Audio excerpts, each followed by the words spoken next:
Hello everyone, I'm Pharaoh and today I'm going to probably run a few missions in the Swarm and carry on with that save because I've been grinding that save and developing it, but it's not an awful lot to do now because I've done most things. I've even done some of the things that I was going to talk about today, so I'll just kind of go to them rather than build them, the bases that I was going to do.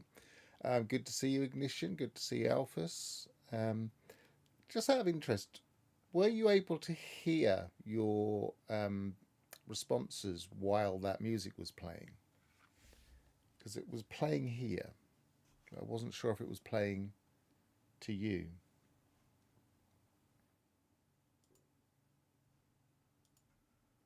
Right, launching the game. Learning to not launch the game until everything's working. Ignition Rex says, no.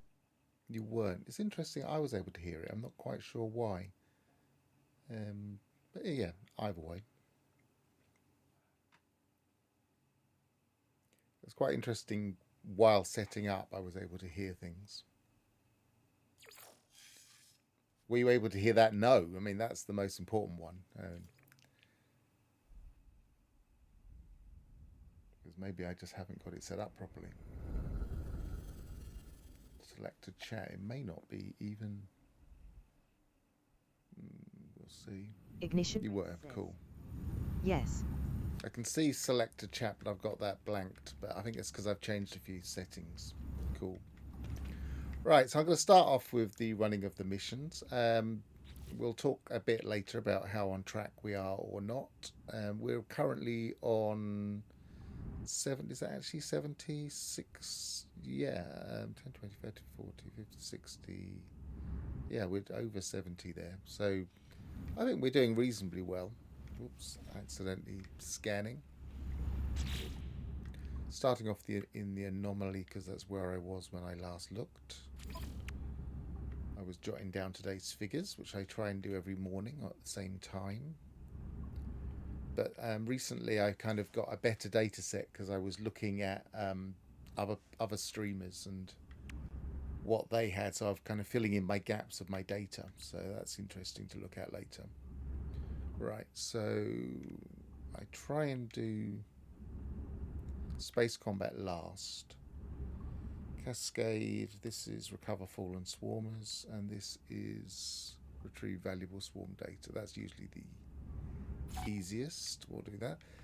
And this morning I had one of those, I don't know if you've seen those situations, but you go to a spot from the anomaly, it warps you to a system, and then it says the mission's in another system. You go there, you start to do it, and then it suddenly starts telling you the mission's in a different system. So you're kind of going backwards and forwards. In the end, I just abandoned it and reran it because it was not going anywhere. It just kept getting me to go to the other one. I don't know if anybody else has seen that bug. I think I've seen something similar once, but not exactly the same. LOL, that sounds confusing. It was more frustrating. I could see what was going on. Mind you, I didn't have my glasses on. So that sometimes means, because I have my HUD so small, that sometimes means I have to really squint to read what it's asking me to do. So I don't always notice. I'm finding problems with landing more and more. Look, it's because the land isn't always rendering.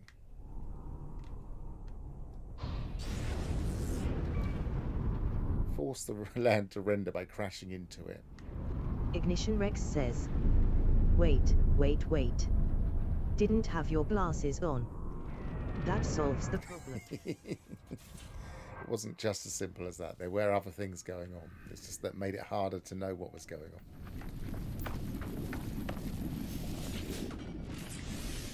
on. Alphys195 says, could it have been cause you did the mission just around the end time? Maybe that... I don't know, maybe. It was quite close to the end, but I didn't actually push it into the next time span, so... I do like this kind of purple colour sky.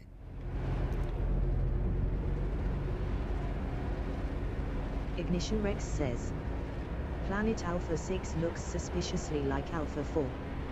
Without your glasses. They were very different names.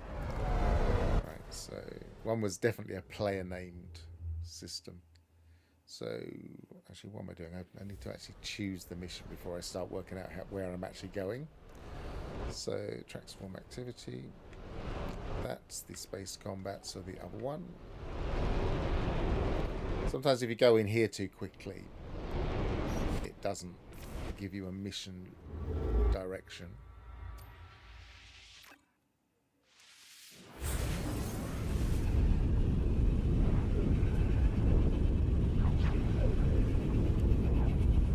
Because this is a new prescription, these glasses, it's taken me a little while to be able to find a good position to actually stream.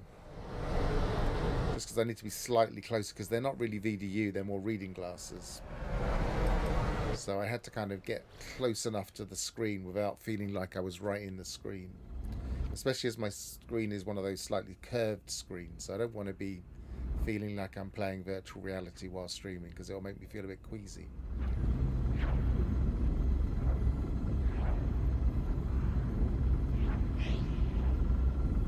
Ignition Rex says, serious note, new glasses need some time to break into and you gotta get the distance perfect.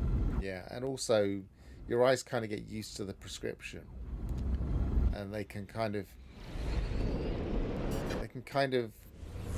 well, your eyes can kind of accommodate to that slightly further out of I think, how do I describe it? The focal range expands slightly once your eyes get used to them, I feel like.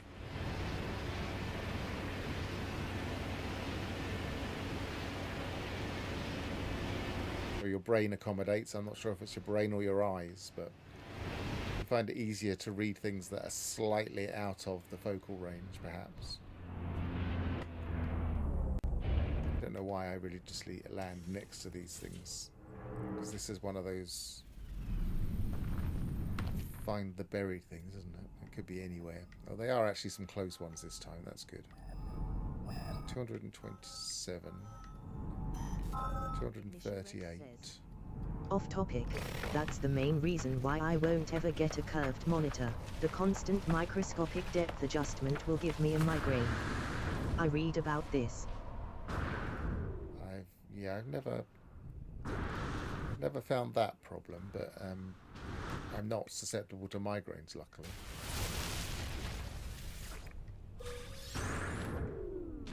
But I am susceptible to very visceral gameplay. If I get really into a game, I kind of get very focused on it, and I can start to feel, it's not so much motion sickness as kind of almost like attention sickness. I can't quite describe it. Similar to motion sickness, but it's not related to motion so much as really feeling like I'm in it.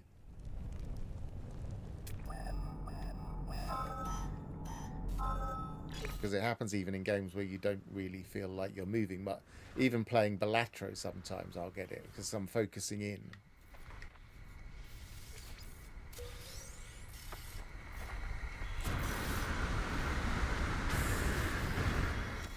Is there another one nearby? It says 2 week. Sometimes I find ignoring the direction it tells me. Rex says, it's the mental intensity, I suppose. Yeah, I think so.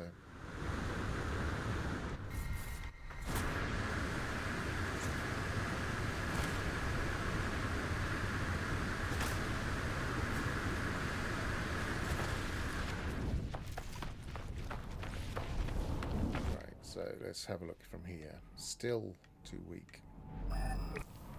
Right, I'm just going to take off and land somewhere. I'm not going to worry about the closest one it thinks, because I found that's not always reliable anyway.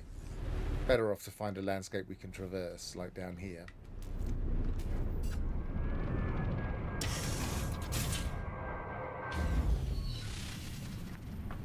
Oh, I worked out what the... I I temporarily upgraded that other sentinel, so I know where the supercharged slot is, which is actually a really nice position, so I'll show that later. Remind me if I completely forget, but maybe after I've done these missions. So the one I found in the stream where we were looking for ships, these sentinel, the interceptor. I now know where because it was an A class, so it's only had one supercharged slot missing.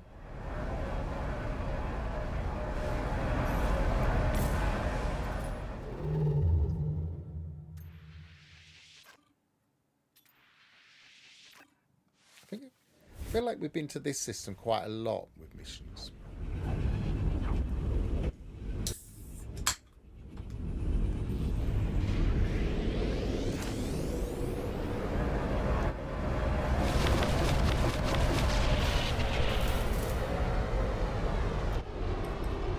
Definitely enjoying finally having finished those Christmas Coke Zeros and back to Diet Coke. I much prefer Diet Coke as a drink when I need to quench my thirst. Something about Diet Zero that's not my thing.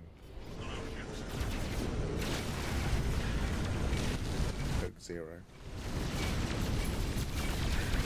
I'm glad they didn't just totally replace one with the other like they have in a lot of countries.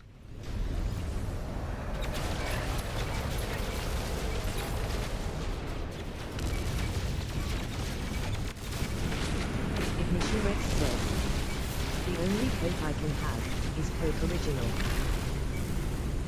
Yeah, I've never ever liked the sugariness of the non-diet stuff.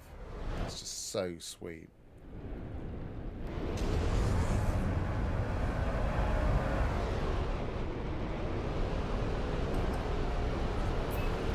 I can drink a San Pellegrino or something like that, Pellegrino, but that's not too bad because it's fruit flavors. But a Coke, I can't drink the sweet stuff.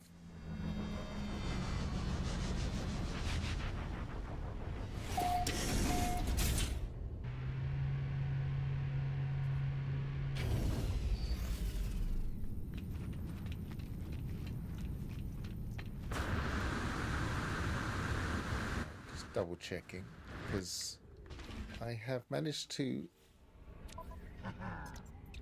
get all the salvage frigate modules for all the different modules on my freighter. So I now have all of the basic modules. I might run some derelicts at some point, see if I can get the other things that I'm missing. Because I'm starting to do a few more frigate missions now. Yeah, I want to get these because I'm trying to get all of the different building parts in the freighter. I've not quite got all of them yet. So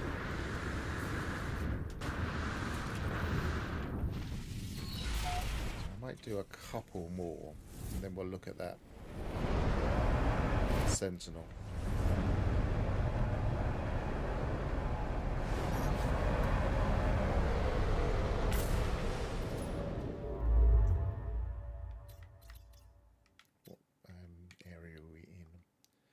Fennisley's Fringe. We've been there. We want to go somewhere we haven't been just in case we've already claimed it.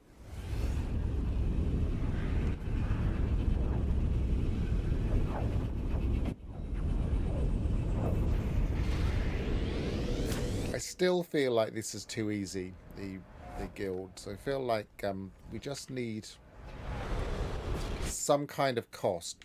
Maybe the simplest way would be to say, whenever we claim things from the guild, it has a reputation cost. So if we claim the most expensive thing, we have to keep our reputation up. And that way, we would still have to give them stuff. Because it feels like once you've completed the guilds, you can just go from guild to guild and claim everything all the time for either very little money or for free.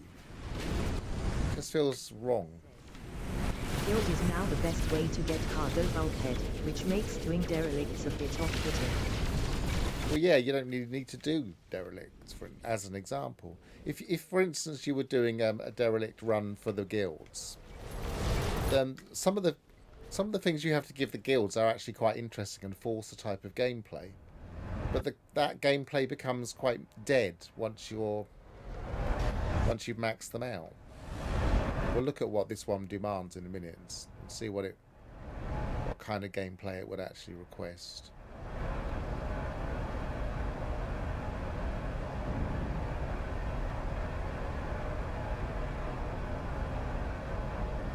I think it'd be such a simple fix to just say, I mean, maybe the top couple of things you could get for free because they're just things you need and are useful and gives you a reason to start grinding the guilds. So things like I think you get ion batteries quite commonly from one of the guilds, so they could be for free. So here, I mean, Starship launch fuel, obviously that gives you an incentive to start getting a bit of guild reputation, and that's fine, getting those for free. They're not hard to make. It's inconvenient to make them, so great, you can get those for free. Suspicious packets, well, you're only getting one, so maybe that could be for free. But then as you start to go down, instead of having an actual cost, you should have a reputation cost, I feel. So maybe buy here 3, 4, 5, 6, or even multiply. So by the time you're here, your replication cost is, say, 10. And then you'd be forced to donate something expensive, like living glass or... Grinding is now the #1 activity on a new save. Yeah, and it still would be. It wouldn't stop guild grinding to do it this way. So if there's some stuff down here you really want, it just means you're going to have to... I mean, down here you really want. It would just mean you had to donate some stuff. Did I actually claim the... I think I did. No, I didn't. So that's another one.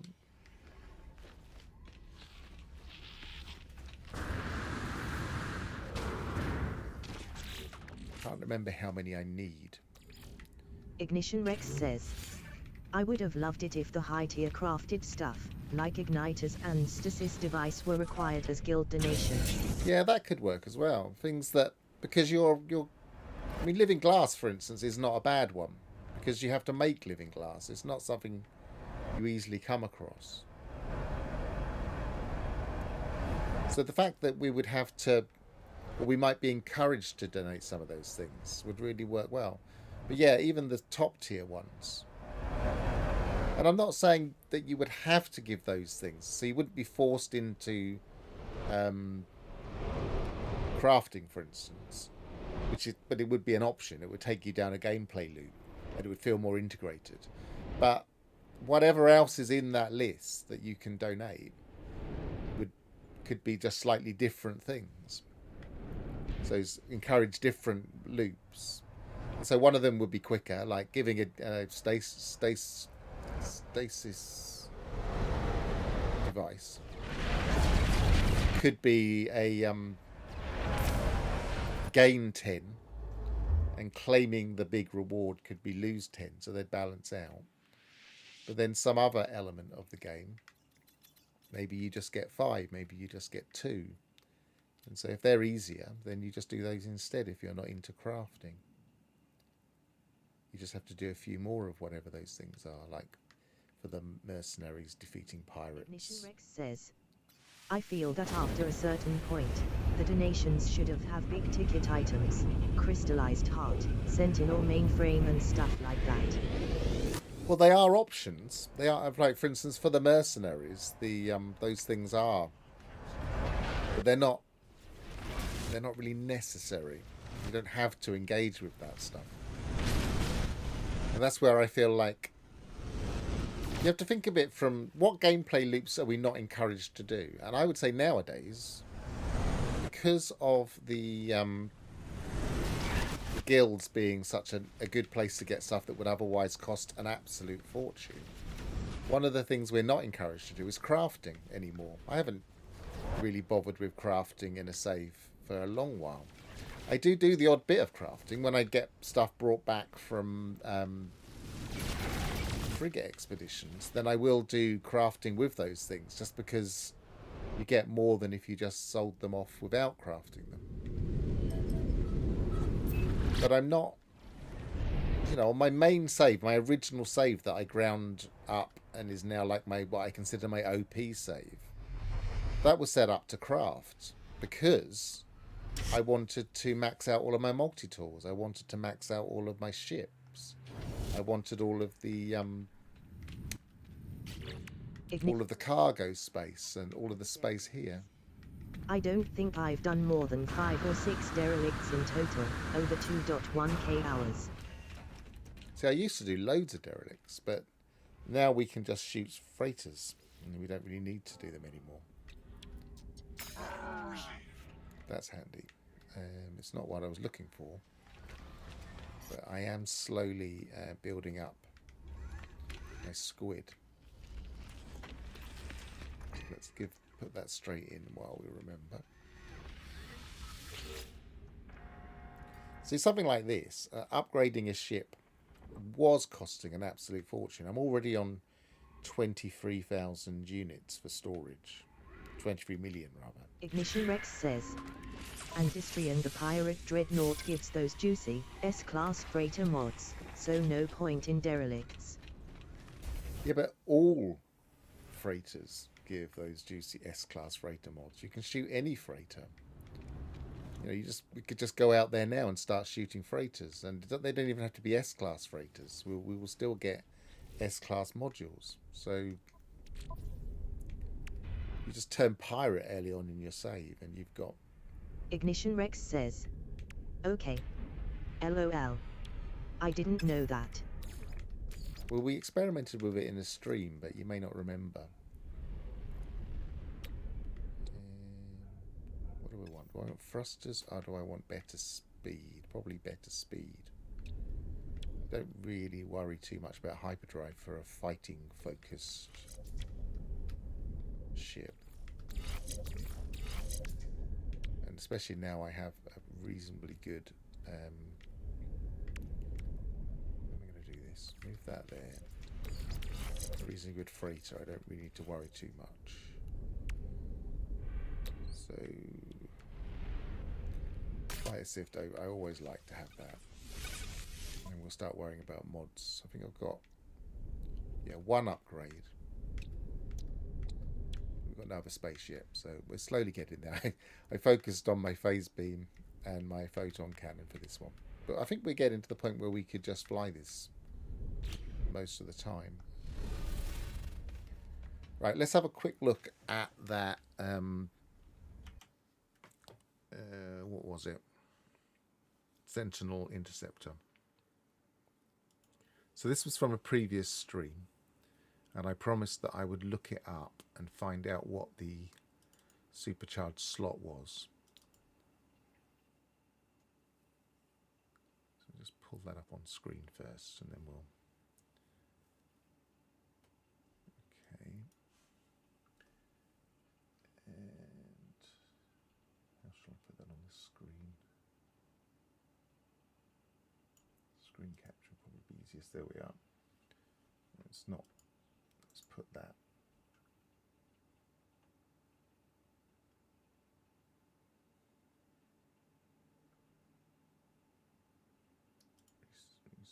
Oh, that didn't work.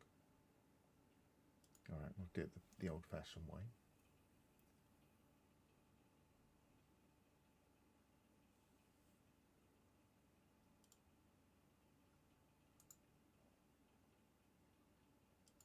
There we go. So, as you can see, the supercharged slot for this were 2 here together and 2 here together, which I think is quite nice, because I'm not the type of person that necessarily likes to. Now that is an excellent SC layout. 2 weapons maxed out. That's right. I'm not the type of person that always likes to max out one thing.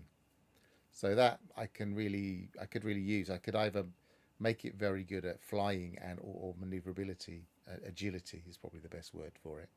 And also good at a weapon, or I could choose 2 weapons. Now I have scrapped this ship, but if you go back to the save where we were hopping around looking at ships, I think it was the one with the alien swarm. Was that the last one we did? Then you can get the location of this. So that's probably worth getting, I would say. It was an A class. You do have to upgrade it. It's obviously going to take a lot of nanites. Is it 50,000 nanites did we agree on? Double check. Now I've got full screen. I should probably turn that off and then change to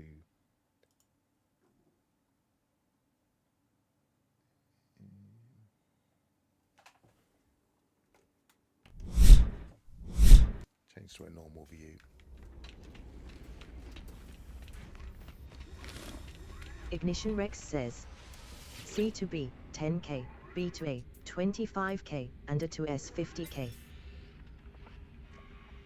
Yeah, 50k.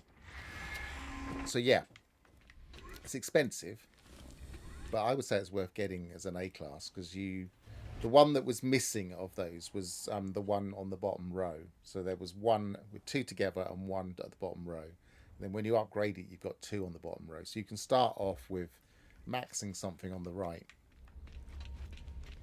And just so you know, let's go back to that screen a second. If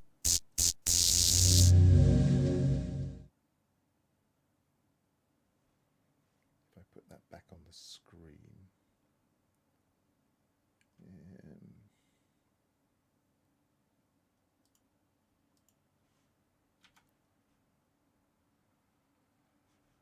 If I shut it, probably.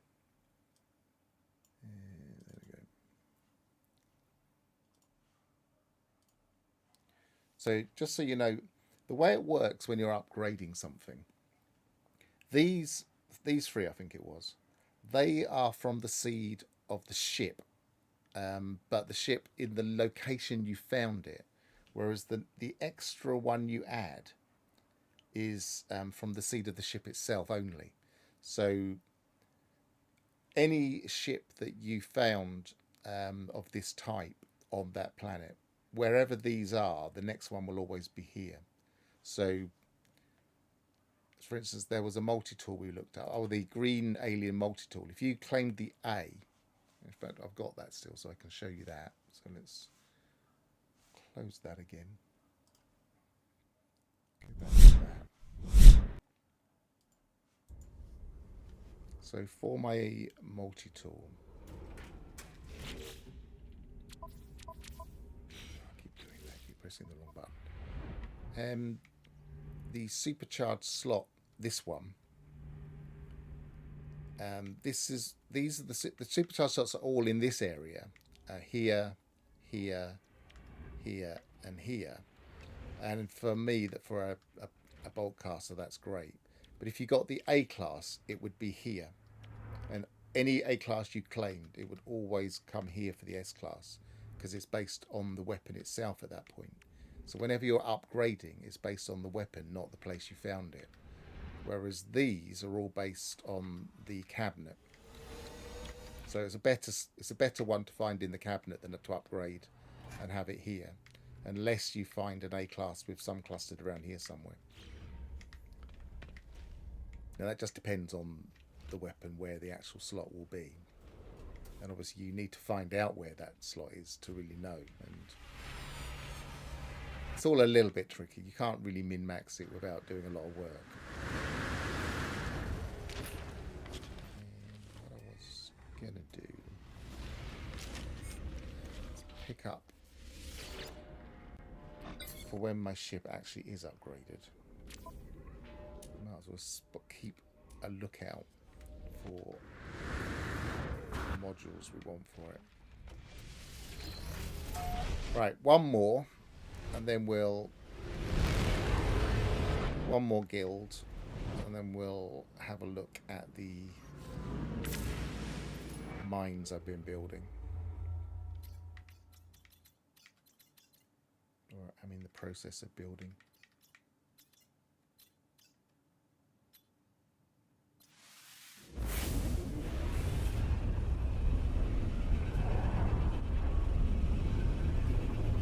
I've had an interesting bug with those. It's worth looking at if it happens. Ships approaching.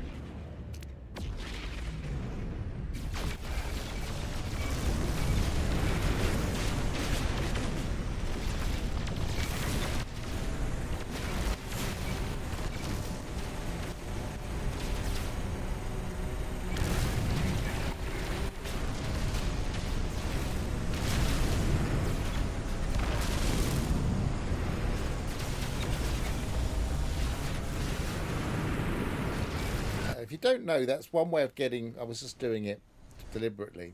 When you've got a target like this and you get your squadron coming in, sometimes people moan, oh, the squadron gets in the way, and obviously it can do.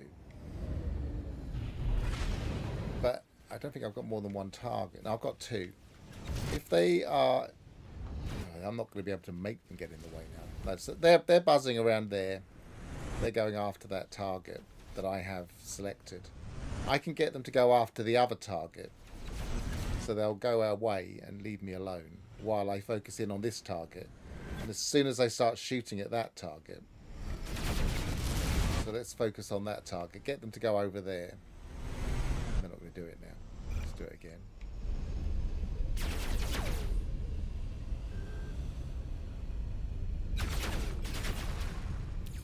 They don't always do as they're told. There you go. They're going off to look at that target now. Then I can focus in on this target and start shooting it. They are quite quick to respond at change of targets, though, sometimes. So it doesn't always work. But if they're just in your way and they're bugging you, just change your target. Wait for them to go away. It's a big asteroid field.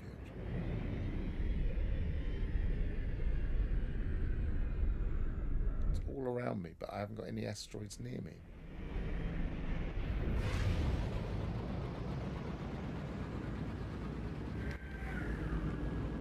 Can't quite get a handle on that one. It's like a huge gap void in the middle. Interesting.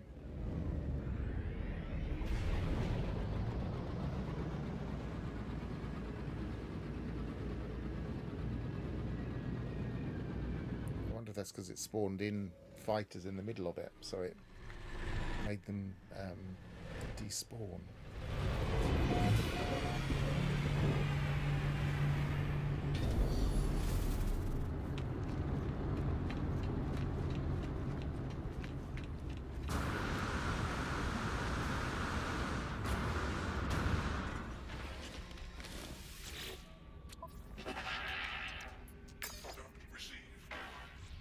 That's a few I'll be doing. So let's go back to my freighter, grab some parts, and then we'll go to our mines.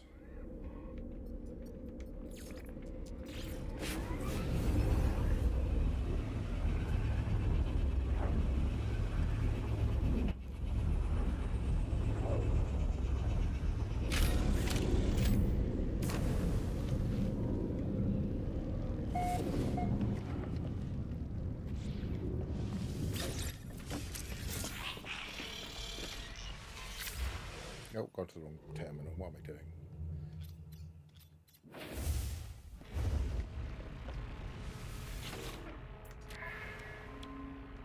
So I've got everything I want from here. This one always feels redundant these days because very often the freighters will just have them. So this one already has one.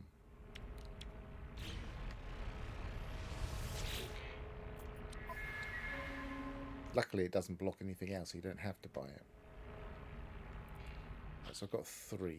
So what do I want? Let's get some outdoor space.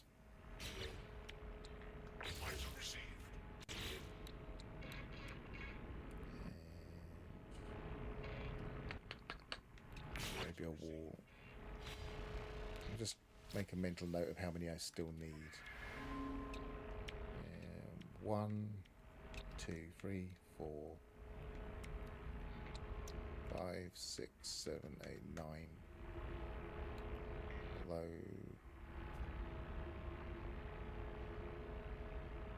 yeah, 9.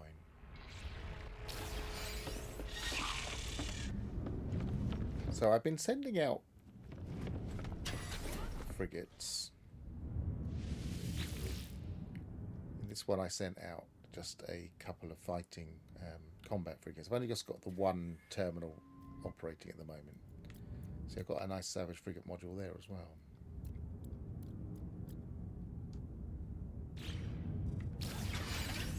Let's go and spend that immediately. But one of the things I got back, which I was really surprised about in an expedition, was the blueprint for the Dream Aerial. Is it one of these? Where do you actually put it? Do you put it in your exit? Yeah, so I've got the... I can build the Dream Aerial, which I was very surprised to be able to do. I'm going to need some living glass.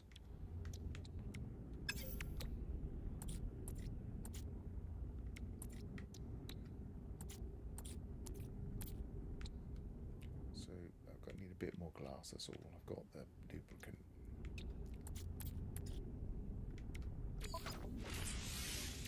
I've actually got... Should do us.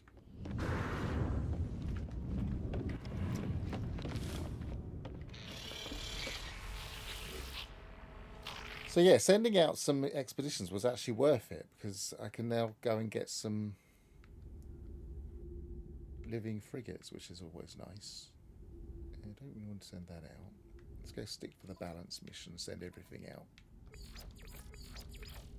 I've only got the 5 frigates at the moment.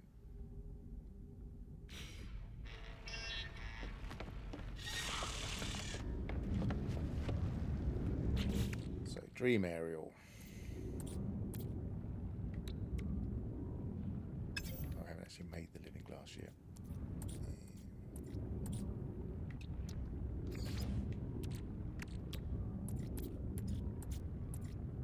Ignition Rex says, I believe that living frigates are all round better than the others. They're miles better than the others. They're just...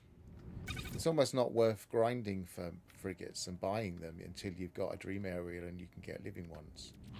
Because if you get a fleet of, say, maybe 8, maybe 10, you don't need any more frigates. You just need those, and that's it. The rest of them you can have for the whatever the fun ones are from the expeditions and stuff. You just don't need any more after that. Right, so we can do this. We can do the quick mission for getting the first living frigate. Oh, look. There's a nice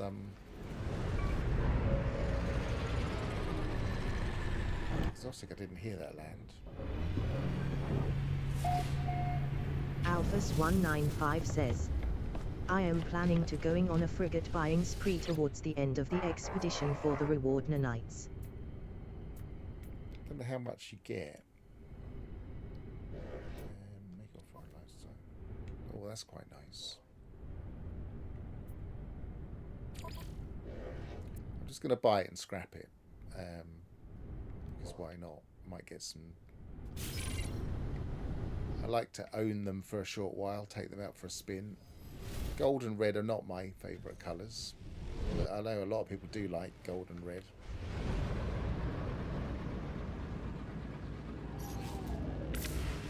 Oops, I meant to go to my photo mode. I really am pressing everything wrong today. Right, where we go? So, Alphas195 special. says, 2,000 nanites per frigate recruited.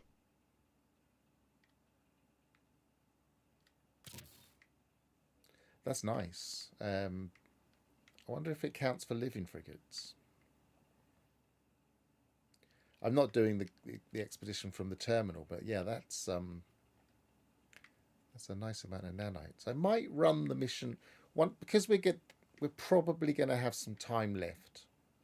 once we complete this expedition. I might run it from my expedition save in a stream. I wouldn't imagine it would take that long. So I quite like that. I quite like the tri-wings, as I would call them. I'm going to scrap it anyway. Got anything worth dismantling? Not really. Dismantle that, but it doesn't really give me much.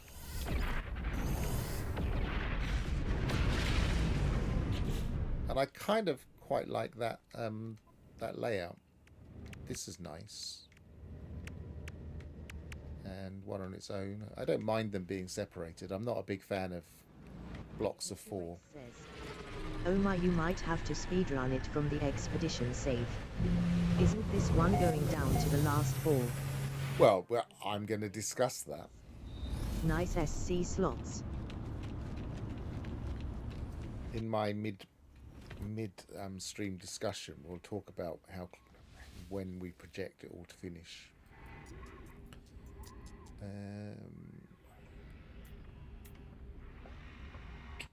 am I doing? Scrapping it.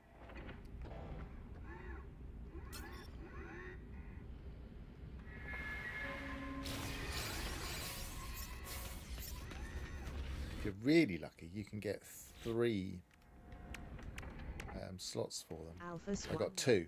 Says, I prefer 2x1x1 for ships.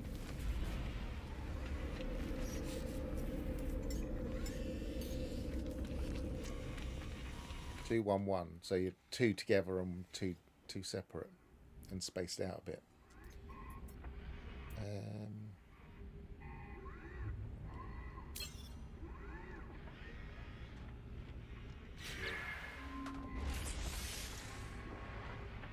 So over here we probably want the space.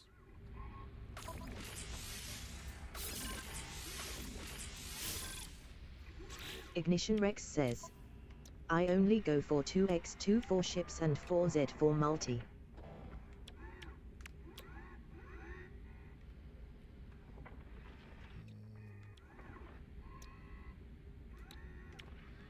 Do I not have the drives? Oh, I've already got the Indium drive in there already. Okay. Don't need to do that. Emergency warp. That's actually quite useful to have in all of them, just because if you ever get completely stuck in a soft lock, you can get out of it.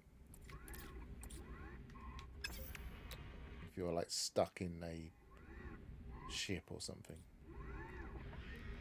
Alphas195 says, it censored that word.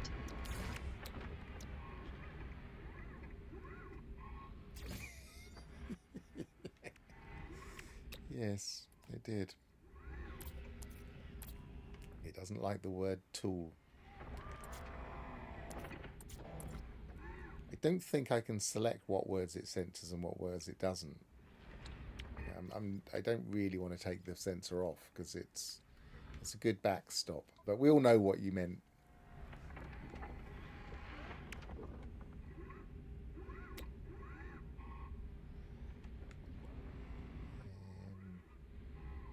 I might as well put one of them. Now, I suppose we'll see if this is a different system from when I was looking a minute ago, I think. So we'll see what... These things stay on the screen far too long. The emergency warp unit installed.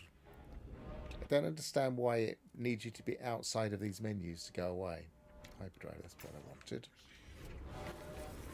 They take forever to go away. Let's just see how long that takes. I know I've got an emergency. Yeah, finally.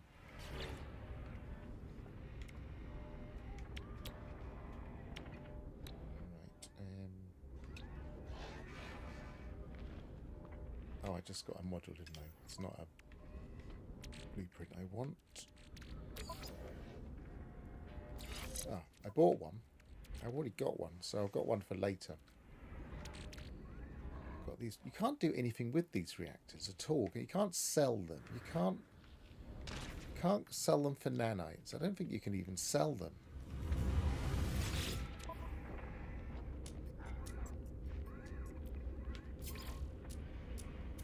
Oh, you can sell them normally. Okay. Where's the other one? There it is. I've really not got no interest in building ships. It's never something I wanted.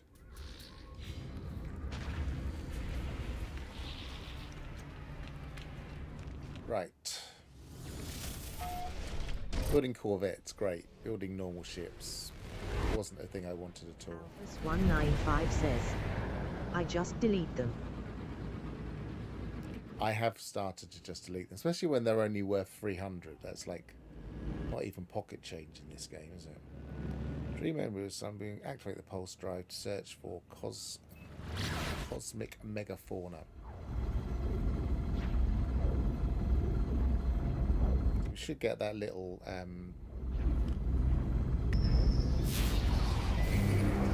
questionnaire pop up.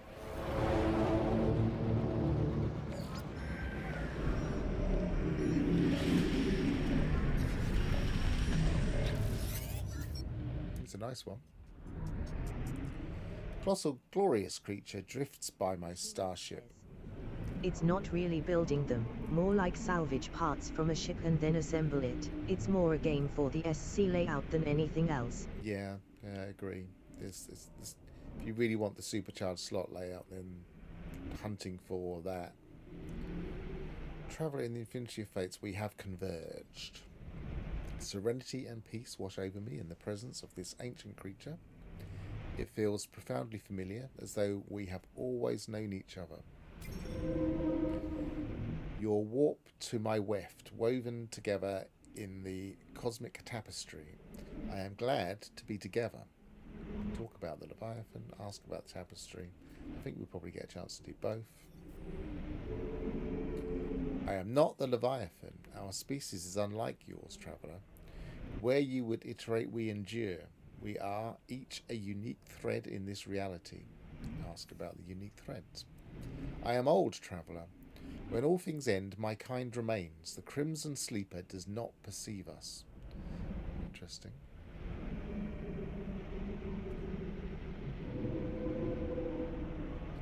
That has implications.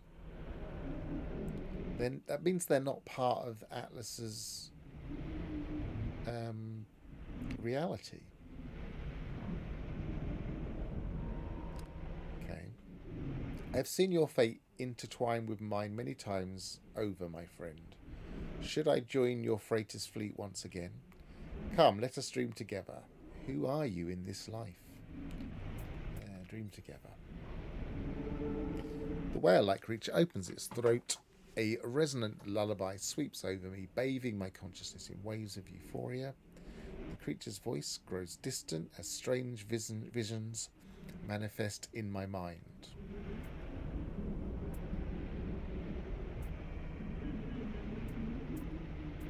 I can't remember if these matter. I think they do, because I think what it does is it selects the type of ship it starts as. Alphas 195 says, so by extension is Atlas blind to living ships as well? Ignition Rex. I don't think so. Hold up, if the Atlas did not create the living frigates, who did? Where did they come from? Precisely.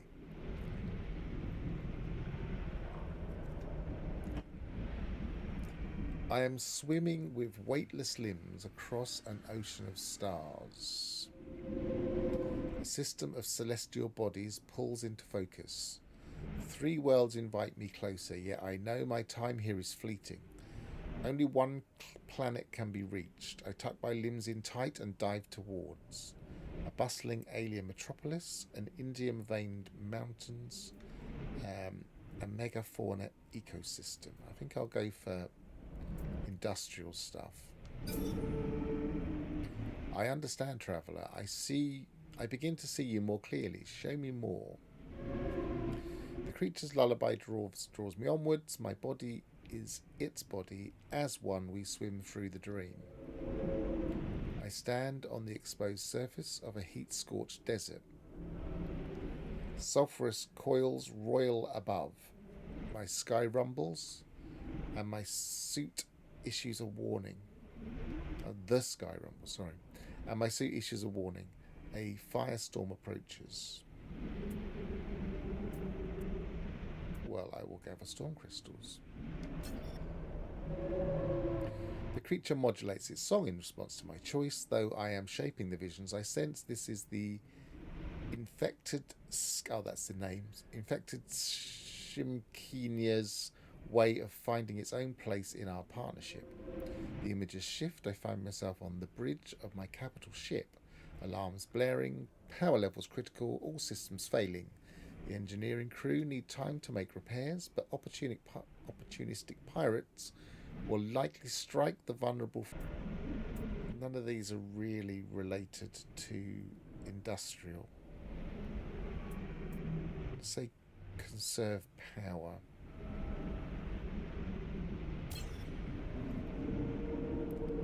The creature's song unfurls into language. I find myself fluent in every major alien tongue. Time passes unconventionally, and I spend a rewarding day training with and learning the customs of none of them are particularly industrial, are they? Because they can't be.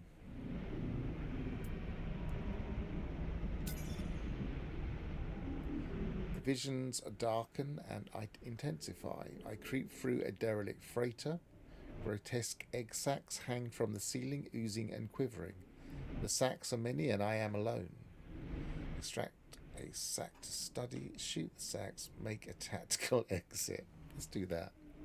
A distress signal leads me to a remote sector of space. I discover a pilot adrift, their ship in tatters, their fuel tank dry. As I draw near, an outlaw makes to flee the scene.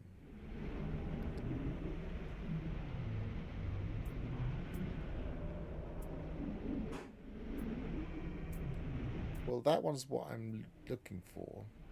It feels a bit harsh, but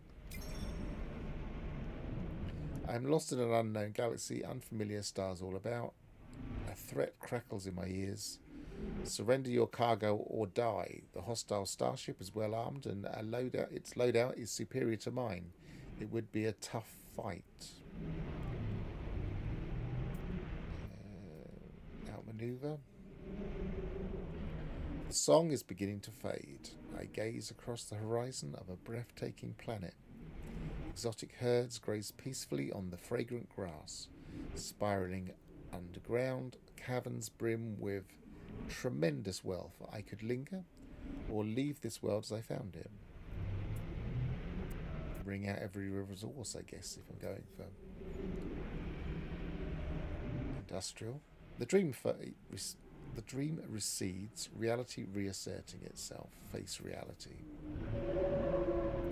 I see you now, my friend. I see the geological wisdom your fleet needs from me. We're going to do mining then, which is good. I'm ready to begin our partnership. Adopt into frigate fleet. Quite a nice looking living ship. It's got the full tentacles. Living frigate. Is he already here? Yeah, there he is. Let's have a closer look.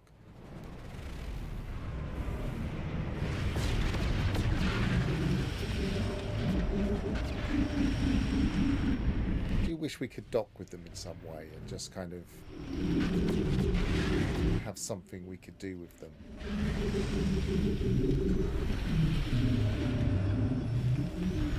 Moving upside down. Yeah.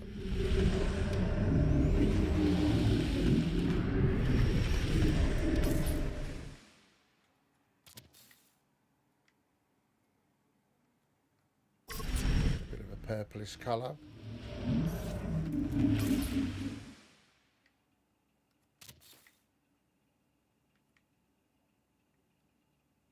Yeah, so where do they come from if the Atlas didn't create them? They don't seem to be void things.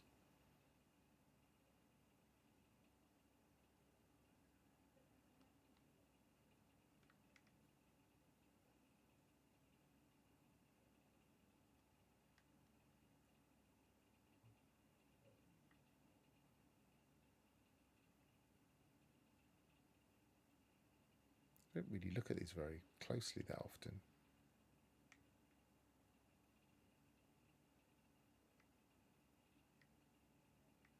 Nice.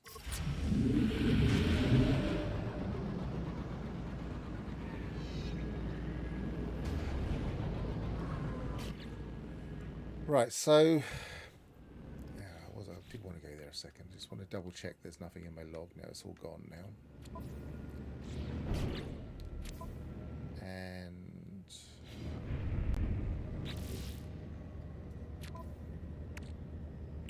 need to double check my other ship. I should have some anomaly detectors.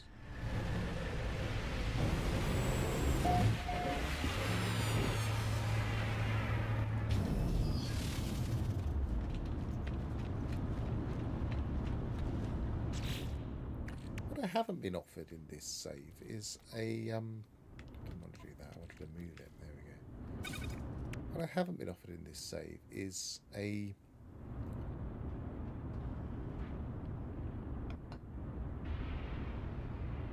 lost track of what I was going to say then. Oh, a settlement. If you have a tower, you don't need the anomaly detectors once you get to S-class. I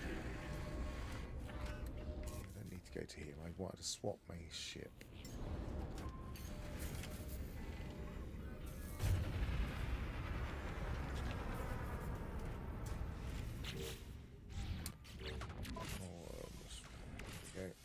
Oh, yeah, I've got 6, so that should do us.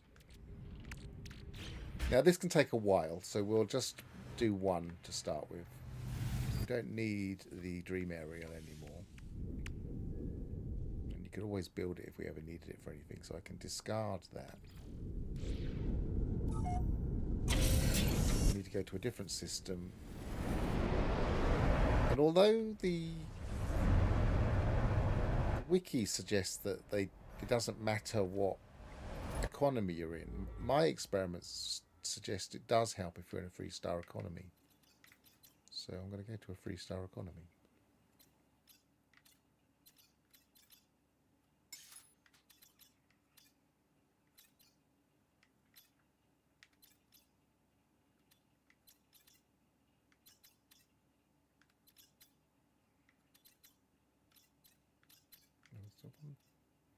I just saw one flash. No. 2. If I can find a 3-star economy. Oh, hang on a minute. Yes, I recently visited some 3-star economies. And I'm in that region of space.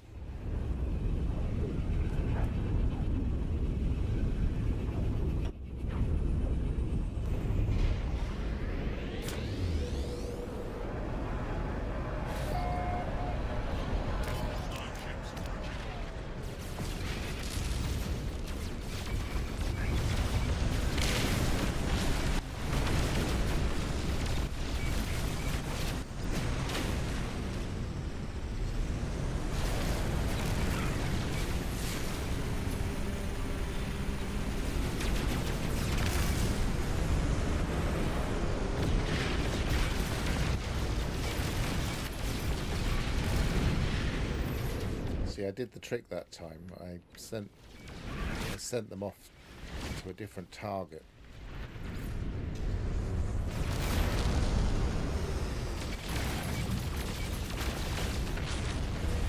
And they responded properly.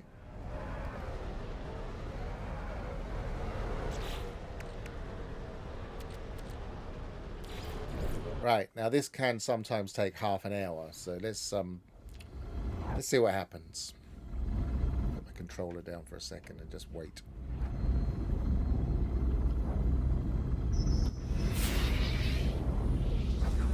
So what we're doing is we're waiting for whale song, and if we don't see whale song, we shouldn't stop.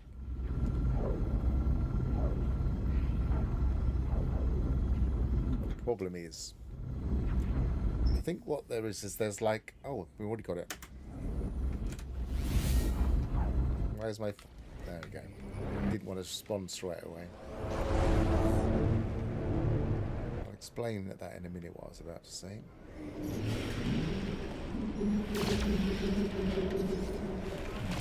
Why is it not allowing me to...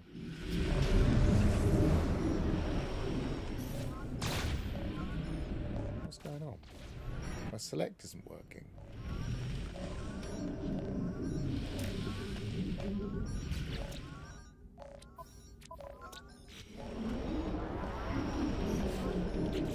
That's better.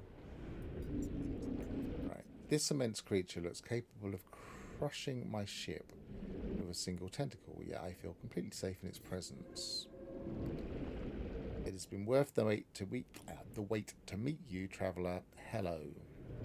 The creature speaks only in otherworldly song. The words take shape inside my own head. A long time passed before your memories began. I swam alongside your frigate fleet. This will recur when you are ready. Inspect creature. I cannot foresee your choice, traveller.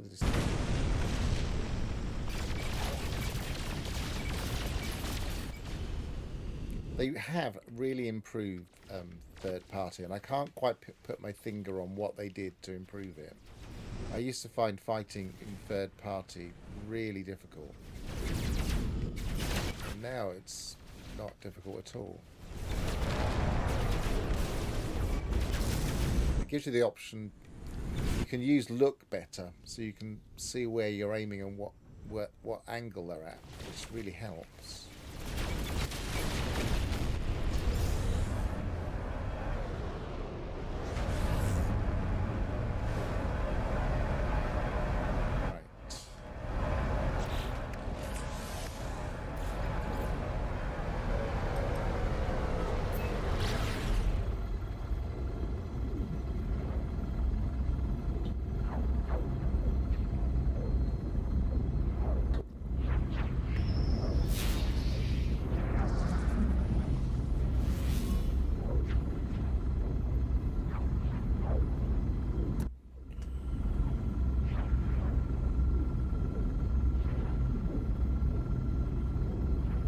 So yeah, my theory here is that there's a list of things that can spawn when you're pulsing, and each one is based on a length of time. But the time interval, if it's slightly different when you pulse, you'll be at a different point in the list. So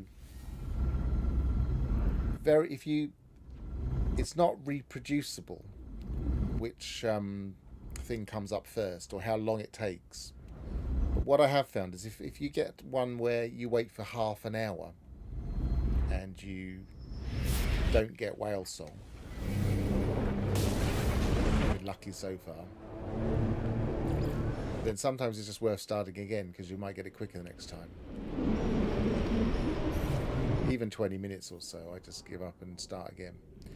Everything about this creature is calm, as though it is completely at peace with the universe. It regards me thoughtfully. It brings me pleasure to see you, traveller. I feel comforted by the creature's serene presence. Its words seem to originate inside my own head. It is time for me to join your pod of frigate ships.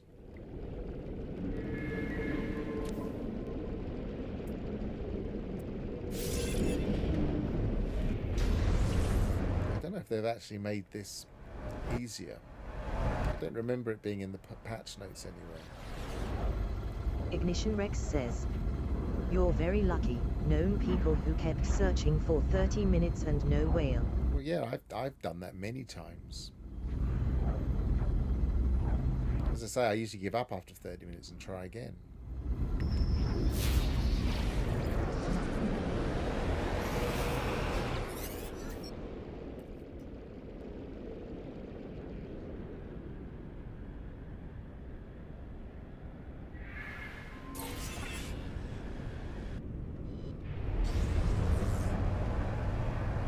Chamber seems quite generous. Right, so I've got a couple of living ships. I've got 3 total now, I guess. So I also wonder if in expedition saves maybe the speed of things popping up when you're pulsing is quicker.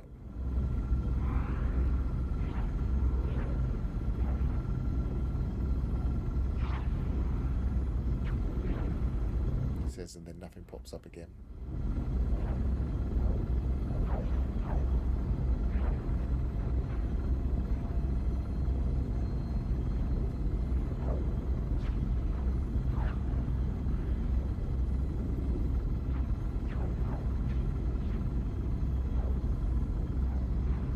I'm not seeing any rendering lag at my end if you're having problems.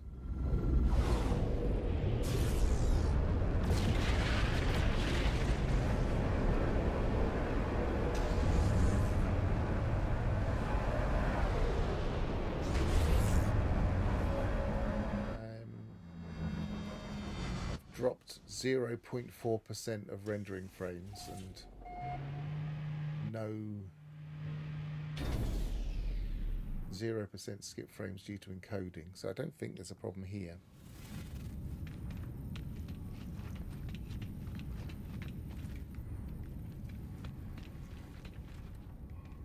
Right, so what was I doing? I was going to have quickly check. And then we'll go and have a look at the mines. The mines. That's handy. Not only do I get my extra module on my other ship, augment and module at the same time.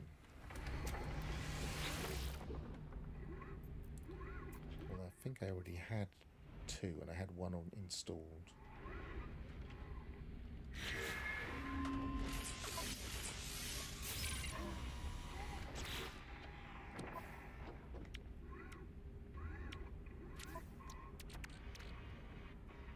Engine and 2 hyperdrive. Let's see what we actually want to do.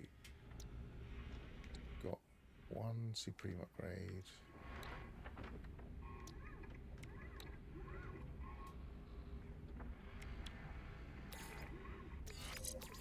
I'm thinking pulse engine for now.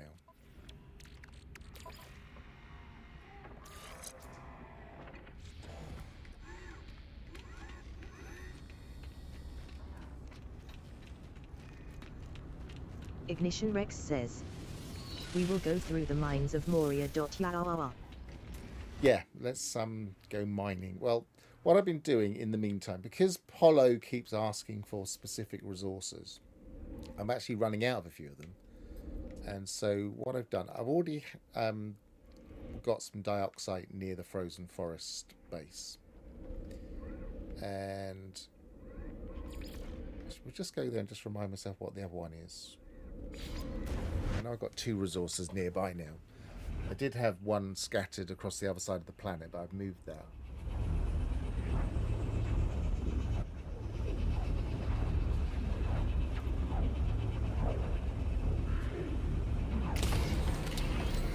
I've got oxygen here, which is always useful.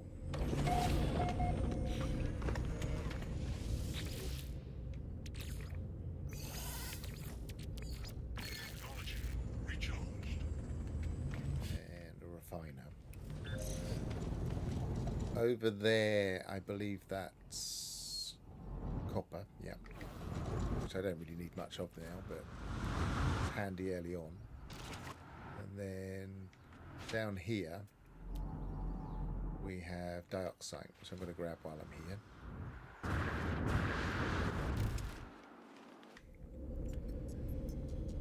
Starting from the end, so that uranium. I'm slowly working these up a little bit.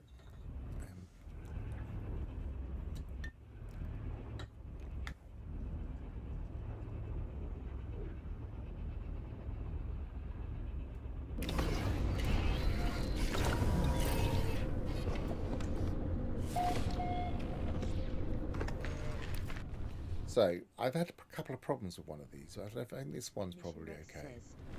Oh, and Gravnaut finally gave up the squid search.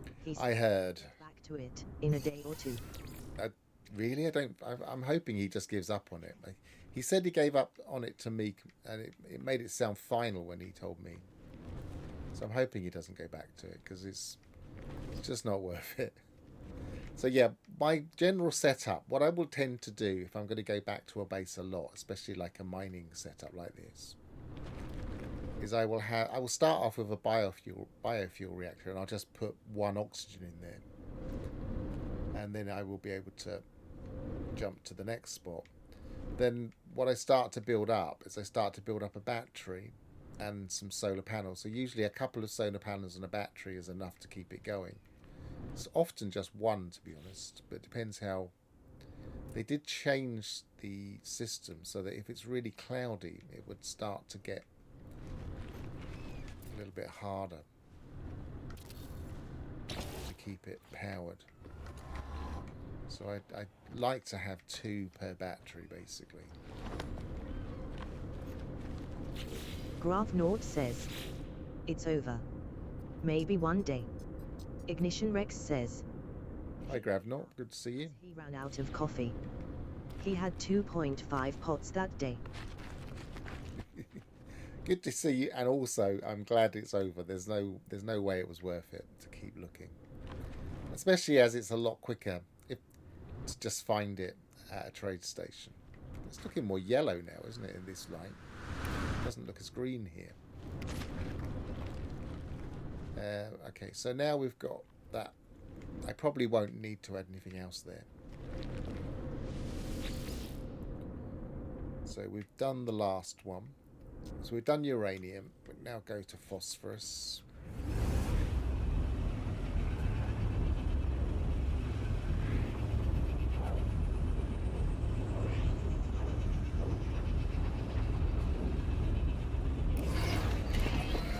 So all of these things are things that Apollo seems to ask for.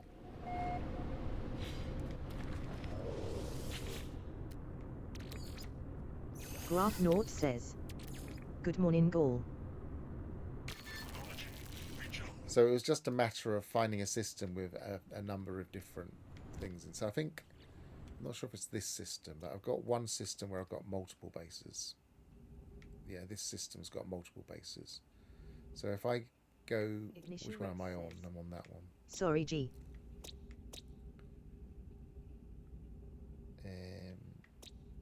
I'm on William though. So ammonia, paraffinium, and pyrite.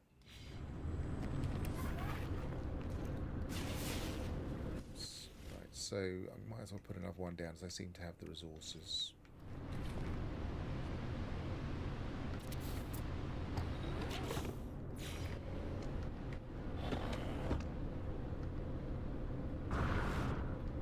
Why is that not letting me?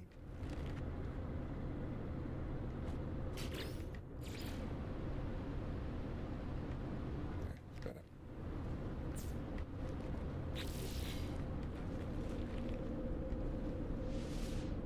So yeah, I have a proximity switch, so when I'm not here, it should just be charging the battery.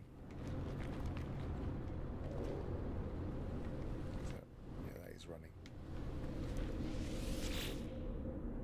So I want to say pyrite.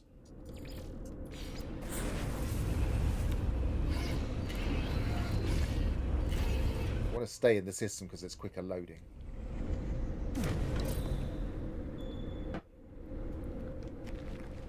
This sodium. It is now. So I did rebuild it, so hopefully that's fixed it. Ignition Rex says, BRB, gonna reboot and use a VPN and see if that helps. Okay, give it a go. I wouldn't have thought it would, but you never know. And this one's ammonia. So they're both working now. The other day it would just kept swapping resources, and it's what happens is the autonomous mining unit isn't perfectly aligned with the resource. And so if, for instance, you were to glitch it somewhere else, then it would often pick up something random. It needs to be on the resource, and sometimes, like for instance, because I was falling through the planet, what I think was happening is it was not perfectly aligning when I was warping in. So all of the positions were slightly off. And positions are everything in this game. So if you ever had that happen where you're warping into a place like this to get your resources, and you go to the unit and you put it, see look, it's happening now, look. This was This was sodium. This is ammonia. So I'm getting the wrong resource now.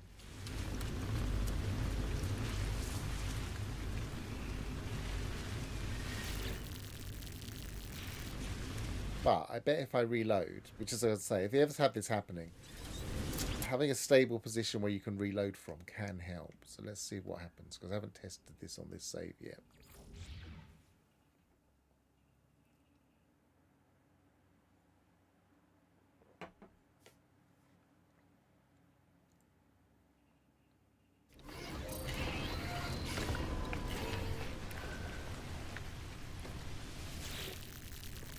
So that's correct now.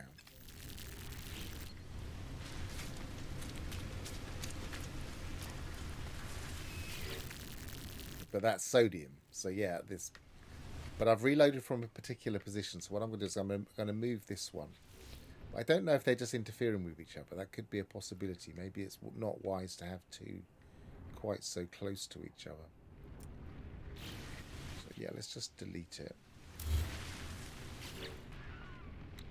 It says ammonia.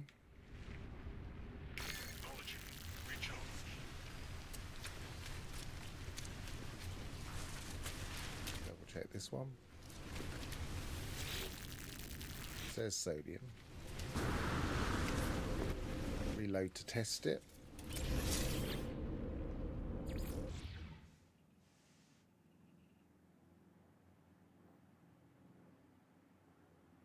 Got a light air car flying over. I think it's we have an airfield not far away. I think they like flying over this area to teach, but also for gliders.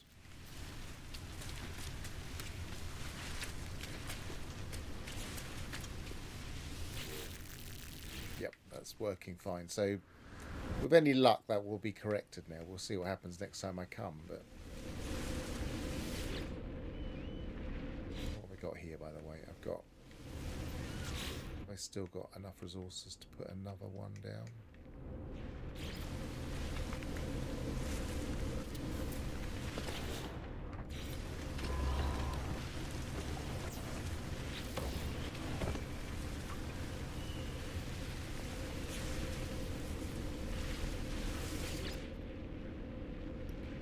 So one more in the current system. It was the paraffinium I haven't been to, wasn't it?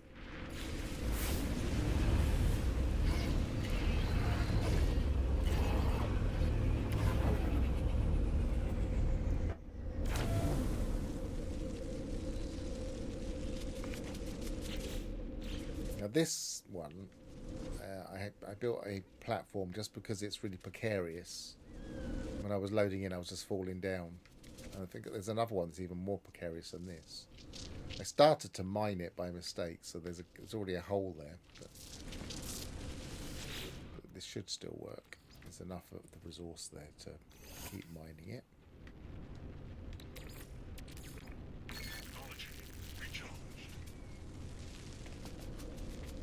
I haven't got any solar here. Where's that? There it is. A bit wary of that storm. Right, I've got no more resource. What I'm missing, metal plating.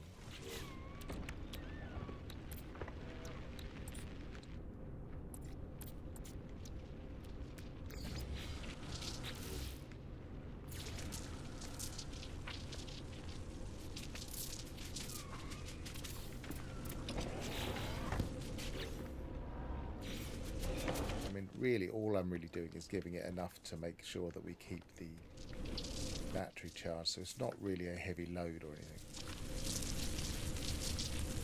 Because that proximity switch just keeps everything turned off when we step away or warp away. Theoretically, when we warp away.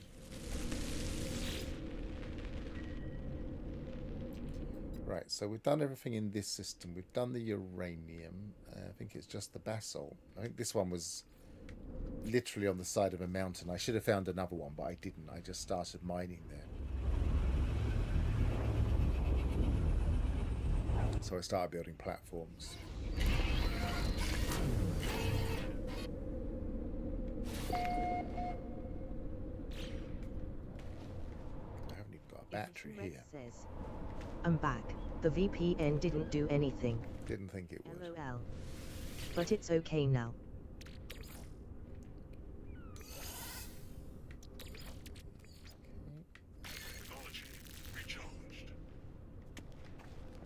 So this one, I mean, it shows you, I haven't done anything with this one, so I can show you how I set everything up if you didn't work it out by just looking at it. So first of all, I put a switch. Now I usually put the switch down here on the leg. Oops. That one's got a wire in front of it at the moment, so I'll put it on there. So proximity switch there.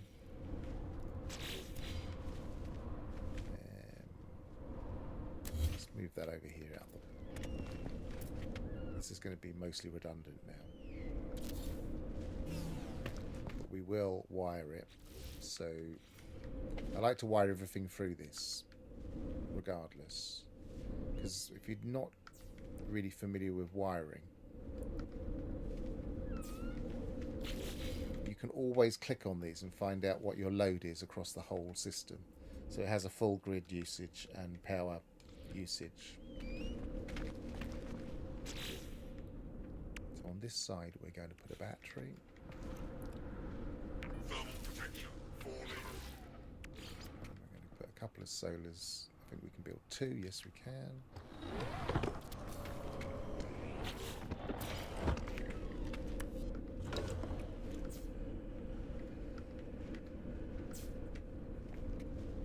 I like to put everything through that, just because there seemed to be a bit of a bug at one point, whereas if you connected certain things directly to the teleport or to the switches, it just seemed to not work properly. So this should work now. See, I'm not getting it to work now. Why is that not working? Oh, it's because there's no power in the system because it's night time now. Okay, fair enough. I'll give it a bit of a boost. I'll give it half a load. That will last for ages, and it will charge the battery, and we should be fine. So we'll just make sure, yeah, that's running. I don't know if Apollo's ever asked for basalt, but it was just there, so I thought I'd grab some. And I've got one more base, this one. This is a nice planet, actually. If you're it's not too far from the expedition area, but it is. I don't think it is anyway. I don't think I went through a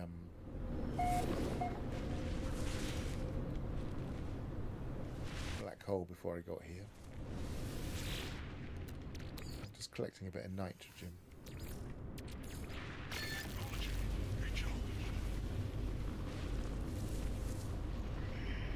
Don't have the resources right now to do that, and this one's less important because I'm not going to come back here very often. But these are what I like to call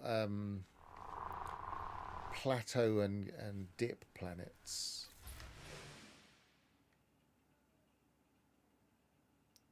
So it's a lovely green planet, and we're on a plateau.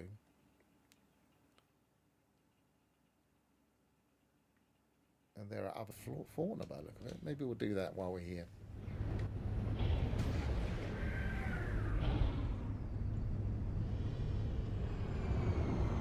And I'll give the glyphs if anybody likes the look of it and wants to.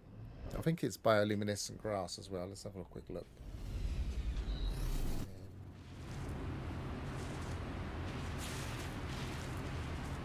Alphas195 says, Sticky Honey Planet. So it's a nice bioluminescence, which is always nice.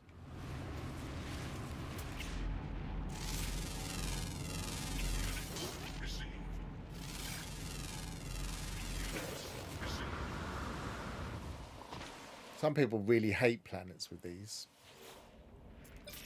Yep, get a bit of honey, as we were just saying, sticky honey planet, which is always useful these days.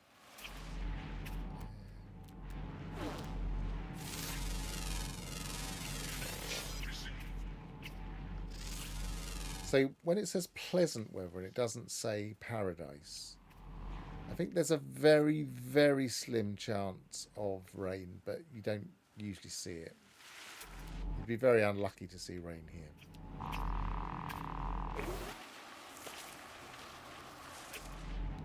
think the only thing that might put some people off is that kind of ambery colour sky, which I don't mind that, because we used to have quite acidic yellow skies, which some people would say was like a urine colour, but they're not like that anymore. They're usually a different combination of colours. I don't mind it. It's kind of almost like a peach colour.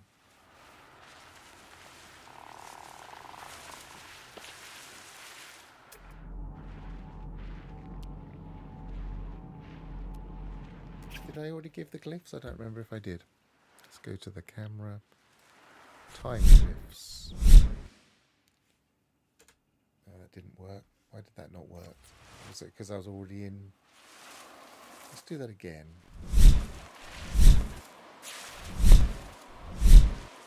Oh, maybe you haven't got the thing set up properly. Let me just check that a second. That's 0. Alright, I'll do that. Oops.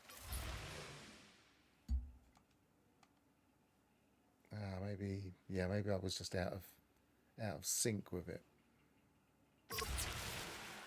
Right, that should work now. If it doesn't, I'll try and correct it. There we go. So there are the glyphs if it's the type of planet you like to settle on. I know paradise planets are...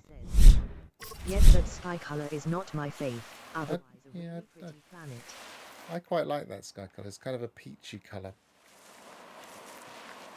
And I do like peaches.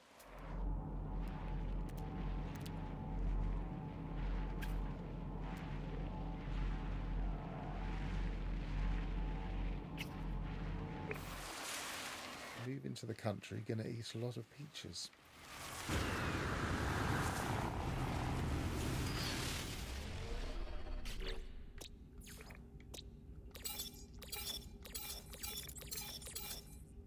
So underwater. It has got water as well, which is worth noting. I don't think I've been to the water recently, so let's see what the...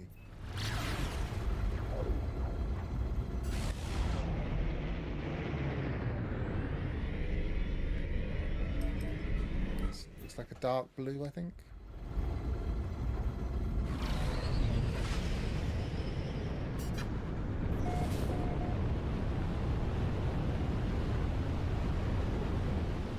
It's got a bit of reflection from the... It's kind of a brownish colour. It's not such a nice colour, because it's reflecting a lot from that sky.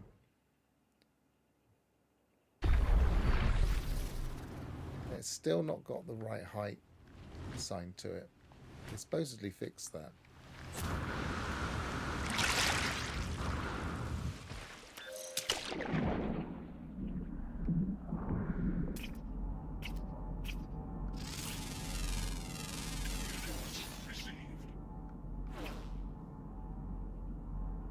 Get out of the way, you other things.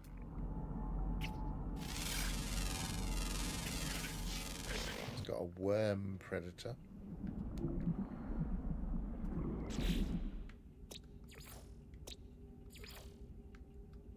Lovely looking thing. A bit like the Geno prawn, but with an ugly head.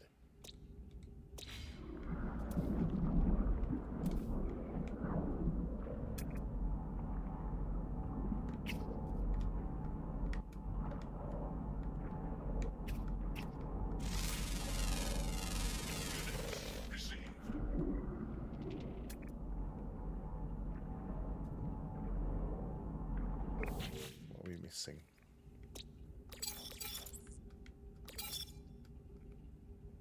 One common underwater nocturnal, so that's probably going to be a goldfish or a sunfish.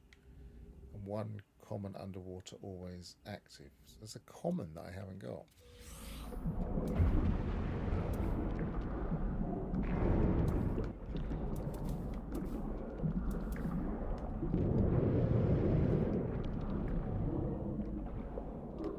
actually attacking me then.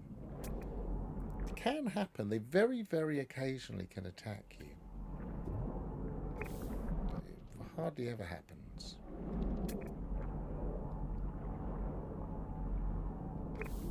They're just too far away or what?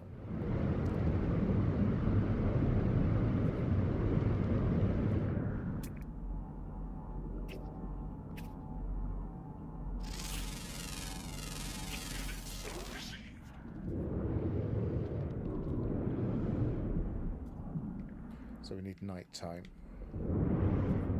The time is, hang on, we're on the right thing. 9:34 in the morning, so we're not going to get night time here for any time soon.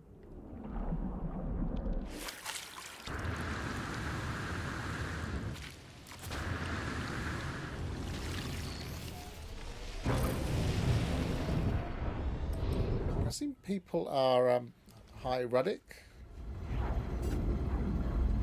Ruddick EU2 says, "Our odd travelers." Not sure how long that message was there before I didn't spot it. I was too busy looking at underwater fauna.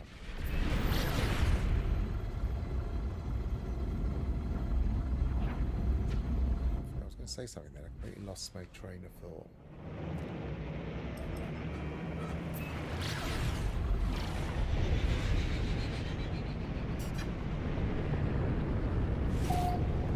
That's not lots of water, is it? I wonder if that would be big enough. Let's assume not.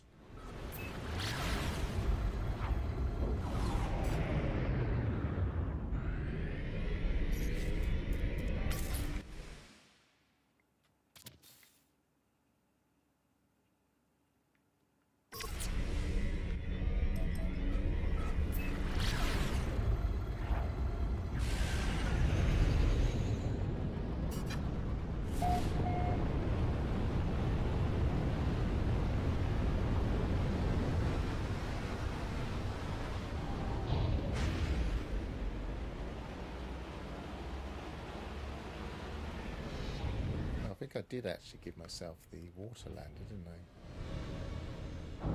Yes, I have.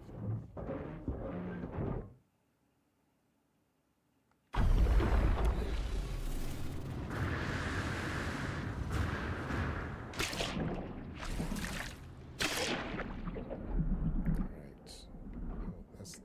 Oh, that's handy. Didn't even have to scan for that. Look. Once upon a time, we used to get underwater. There he is.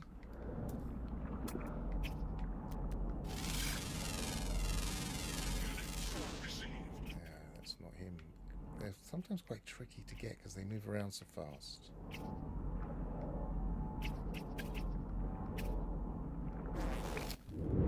And they get behind other things, and then you're.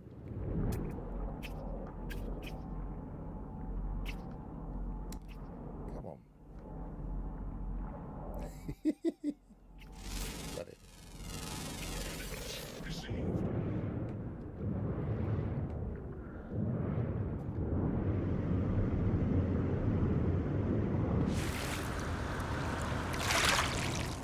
Graph North says, "They should make squids that double as Nautilon."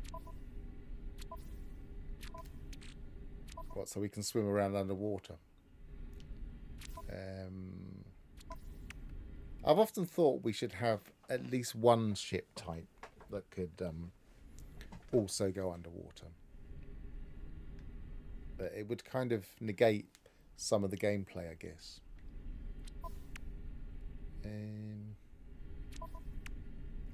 I know what I was thinking of doing. I was going to make sure I got that. There we go.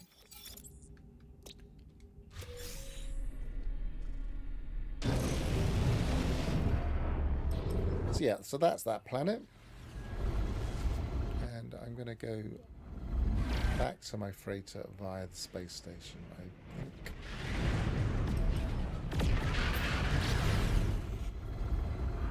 Once I'm at my freighter, we'll discuss.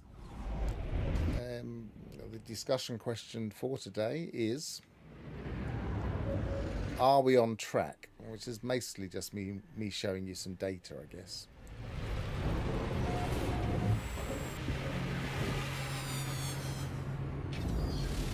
So probably not much of a discussion to be had, but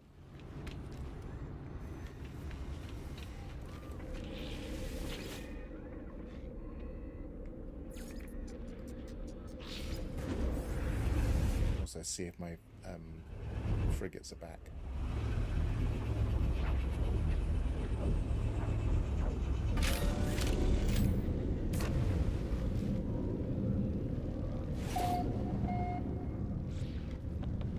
They're not back yet. Okay, so are we nearly there? Was one of my questions that I asked in a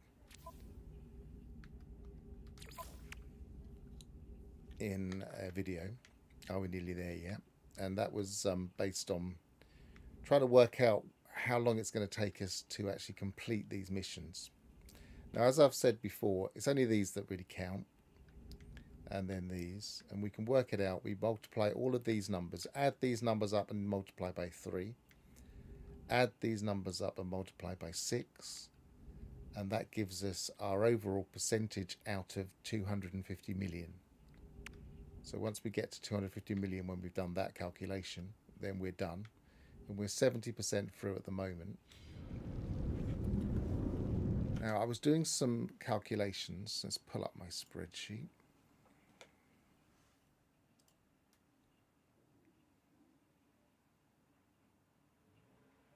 It'll take a little while because the data's on my NAS and it's a bit slow recently.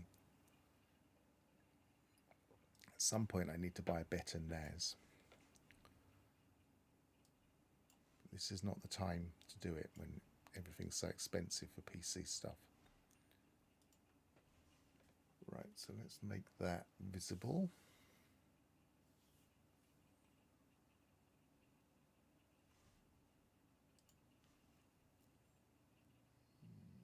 Excel.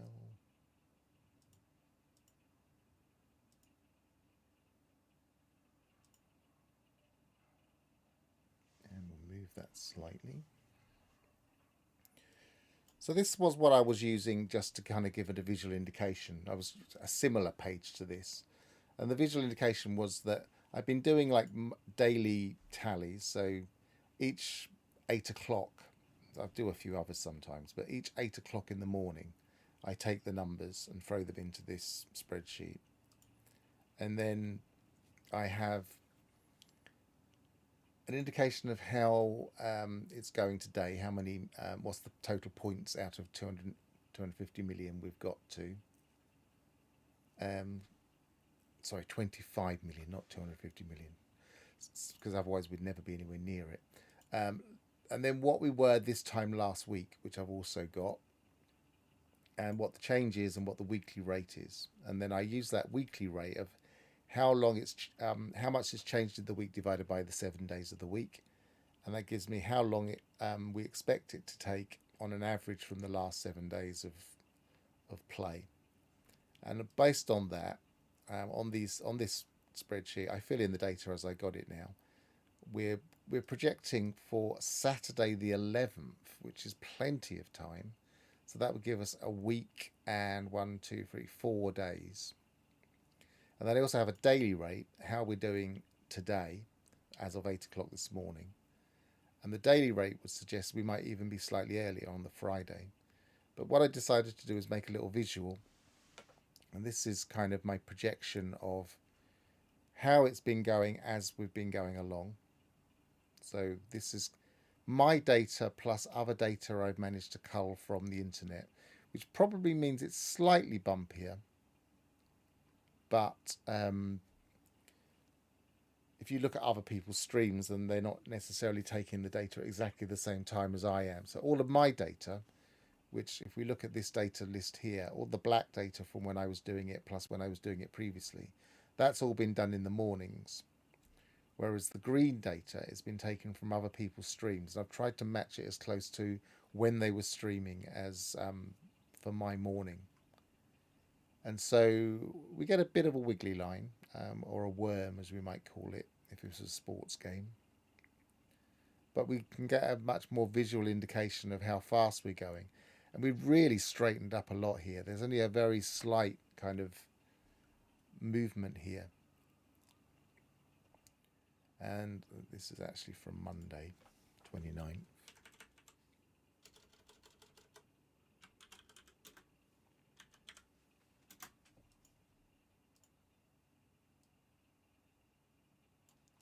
And again, as I say, the projection is that we will probably finish up. Graph says, science. Yes, definitely. So the projection says that we'll probably finish up somewhere before Saturday, 8 o'clock. Now, it could be significantly before, so it could be on the Friday, even on the weekly projection rate.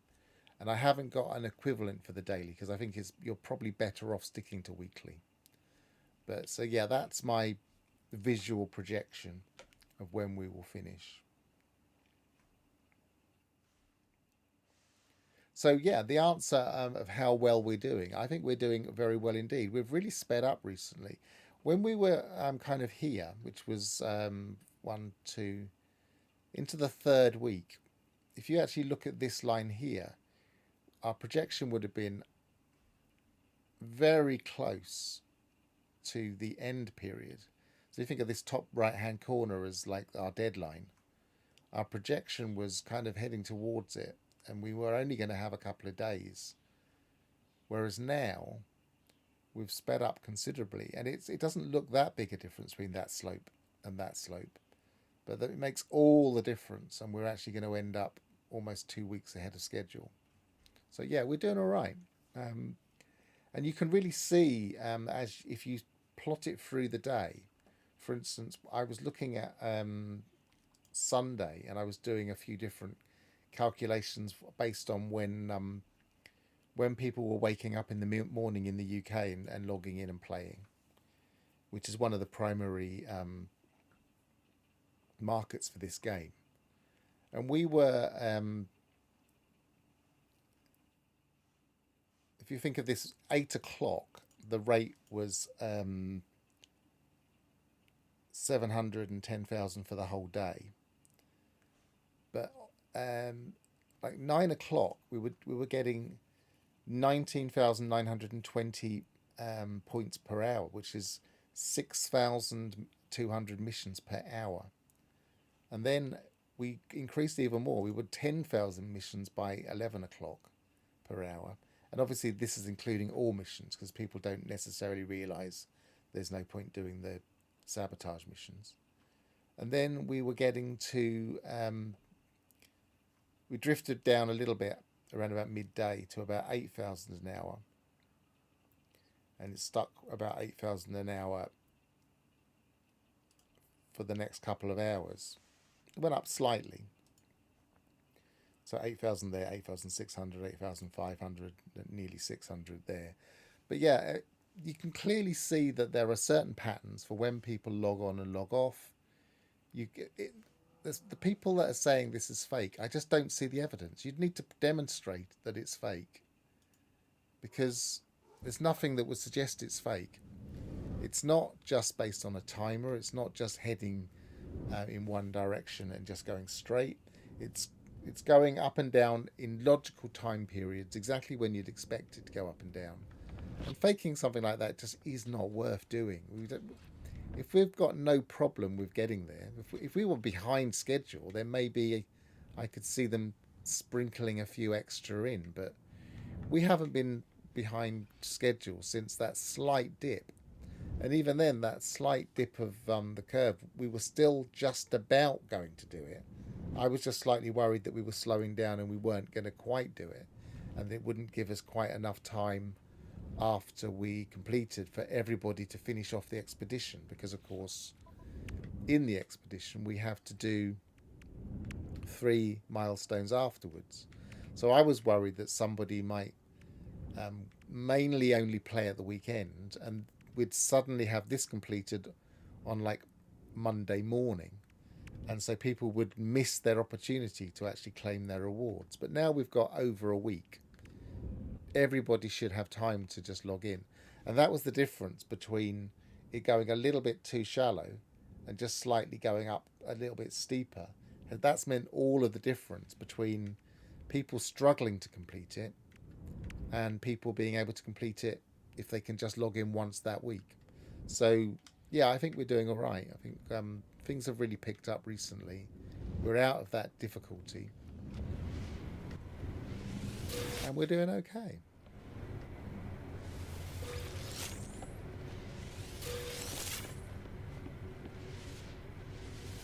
Of course, there will always be the cynical that say, oh, it's all fake. And there's very little you can really do to combat that apart from just show people the data. And they could always dispute it. They could always say, well, yeah, but, I mean, they can't afford us for us not to get it. They would definitely be faking it. How can we be sure they're not throwing in some extra points here and there? And it's like, well, we can't prove that they're not doing that. But we can at least demonstrate that they probably don't need to, and they've never really needed to in the past. We usually get on the case and do the job. So take them at face value, unless proven otherwise. And the times we can prove otherwise are things like server crashes, when they think, okay, well, the server crashed, we'll give it the length of time it would have taken for us to probably have managed to get there, and then we'll give them that stage, and then we'll track the next stage normally. Things like that happen. But that's not faking it. That's giving us the benefit of the doubt that we probably would have been able to do that, but they had a problem therein. That's not our fault. Okay, so we've looked at the mining. We've looked at the I don't think we've got, what are we at, 2:22. So yeah, we're not going to be able to do any missions for another 2.5 hours, so I won't be streaming then. I mean, what do we reckon? I guess one of the things I've not really done is really go to town with this multi-tool, because you may have noticed I've actually changed the configuration now. I've got 3 different Sentinel add-ons, and I've put 3 here, and then I've kind of, if you look back at when I was trying to min-max this, it was nowhere near as high as this. I just took a little bit longer. Oh, you can't see that. There we go. It's 1479. I can't lower my shoulder enough. 14790.7, which is pretty good considering it's an alien and it doesn't have slots right next to each other. So let's take that out for a spin. Let's go and get some sentinels. Actually, what's in this system?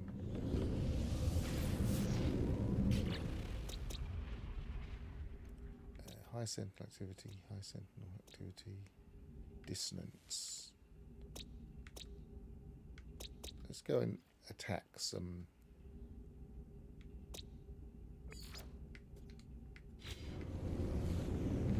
dissonant sentinels, corrupted sentinels.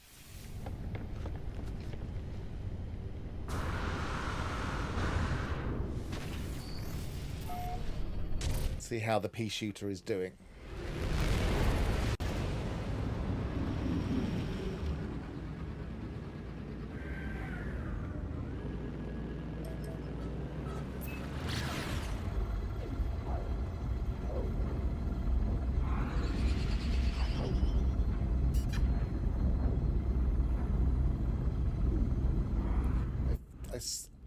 I feel like the corrupted sentinels are by far the toughest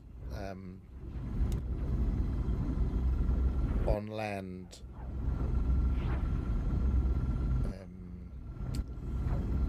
what's the word, foes, opposition that we have. They're not super tough, but I am wary of them in my permadeath save.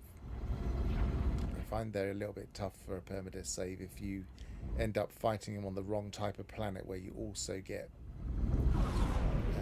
storm damage, because if you have a module knocked out, it can start getting very attritional.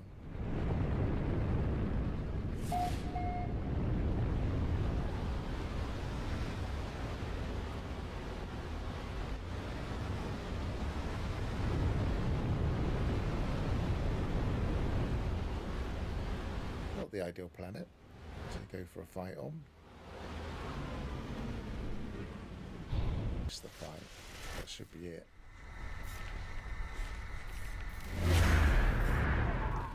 Right, let's have a look. Just as a note though, whenever you, because I was focused in, if you put an @ sign, it won't read it out because it assumes you're talking to somebody else.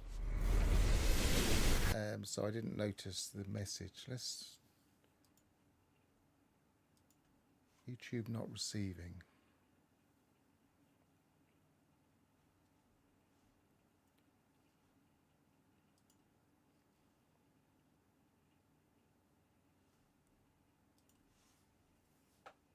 That's odd. I'll just shut the game down for a start.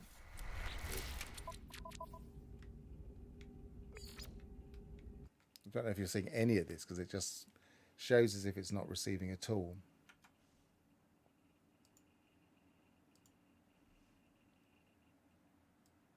That's on. That's okay.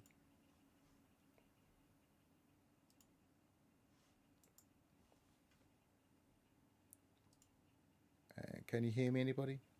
Am I still here?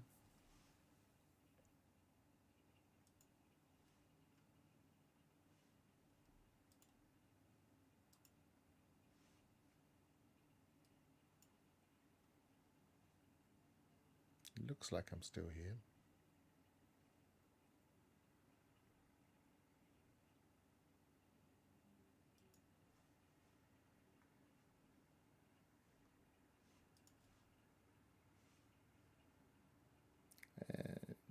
So should I be putting...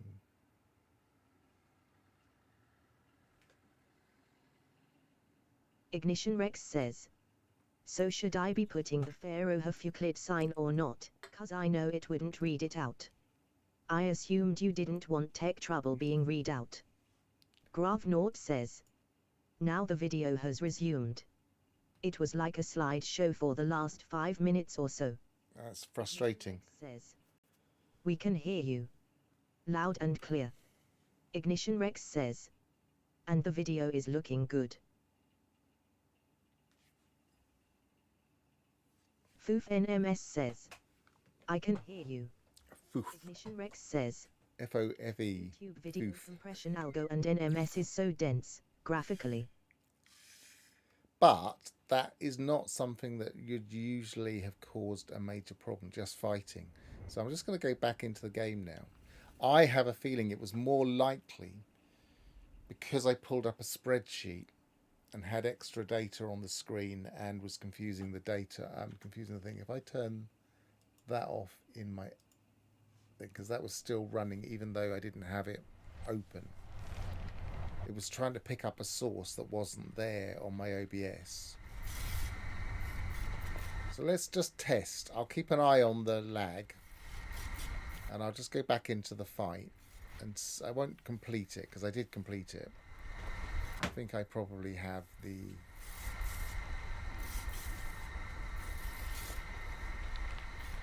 dissonance spike coordinates. Yeah, so let's go and claim those first.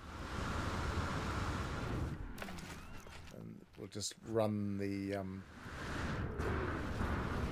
Please call you Grumpy. Okay, well, hi Grumpy.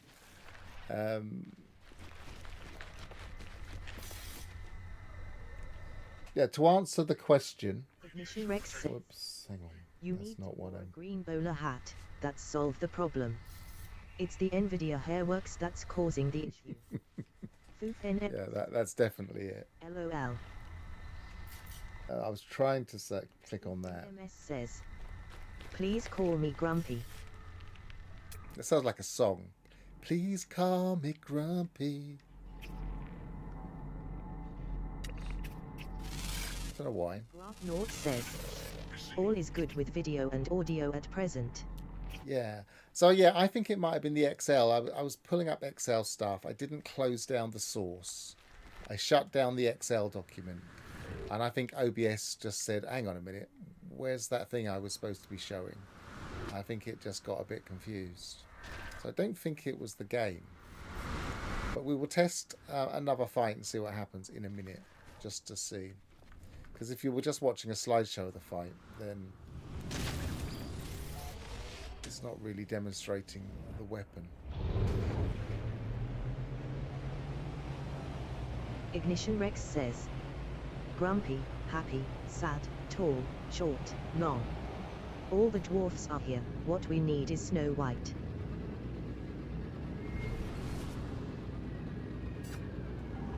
Snow White is more elusive though. She doesn't come out for this kind of occasion.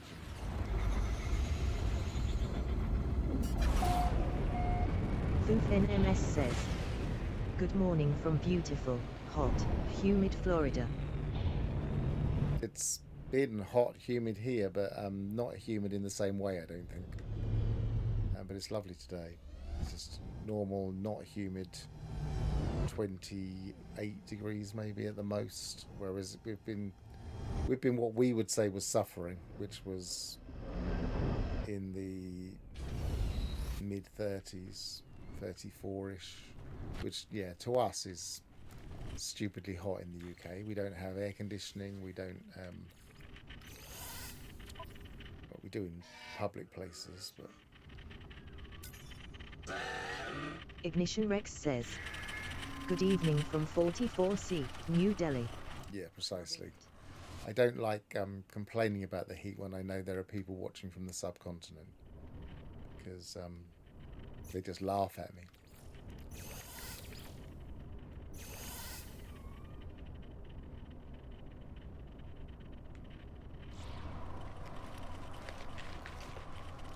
So, we might as well do this, as I've already started. Where is the nearest dissonance?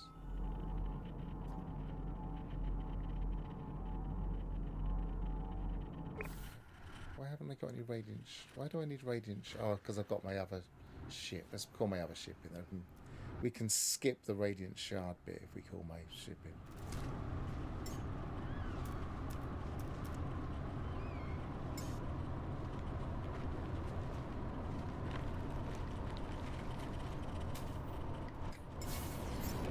Fussy.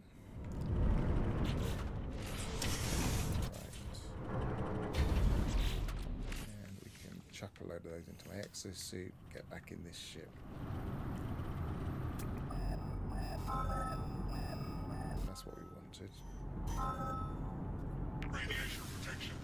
That seems a bit unlikely, doesn't it? 281 through a huge mountain. Let's fly over and have a look. I wonder if it's in a cave.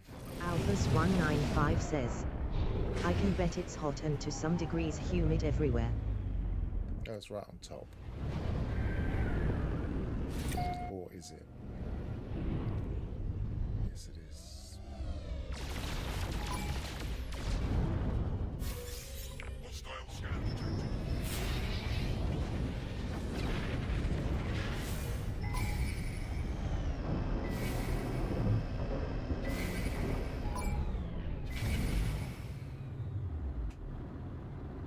Foof NMS says, my wife is from Honduras and she complains about Florida heat / humidity. Well, I think the humidity is the killer, isn't it? It's the, well, literally is the killer, but.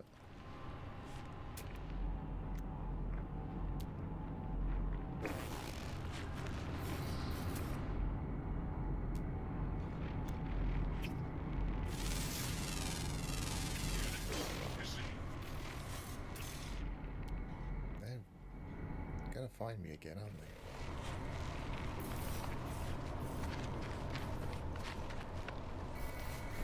I was hoping they would have difficulty finding me. No, never mind. We'll just do this anyway. Hiling brain. Ignition Rex says, I remember, when living in Mumbai, it would be 35°C but the humidity would be like 95%. Absolutely nuts. Go swimming in the atmosphere at 95.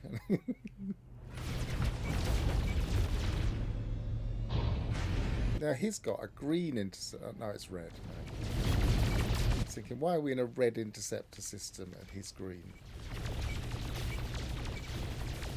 Alphas195 says, if there's anyone here who is living in a region with temp less than 30 degrees Celsius PLS, speak up so we can be jealous. Well, it's not 30 here at the moment.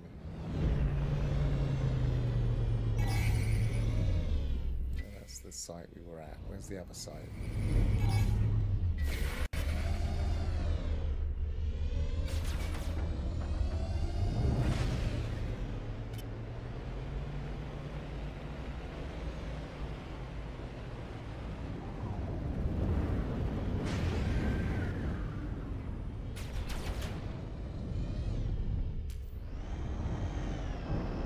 This is where I find flying in third person a bit weird.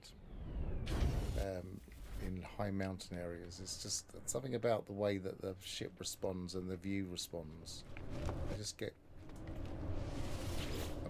kind of angles are all over the place.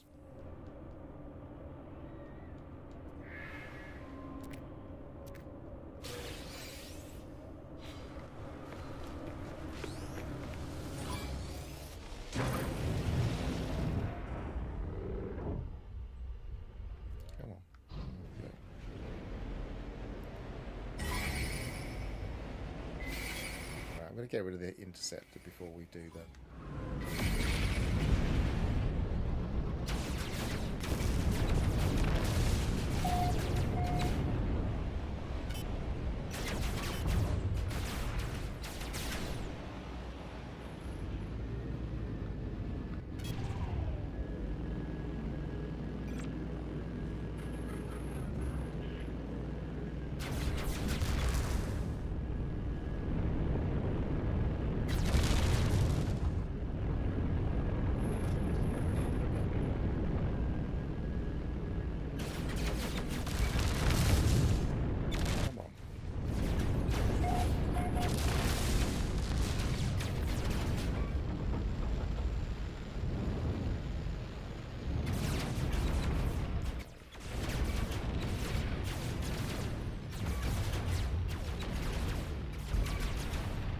I fight you, I just want to run away.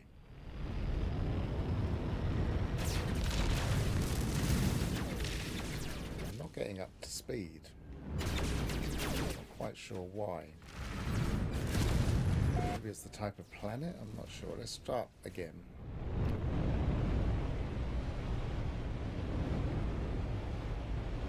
Nice and low.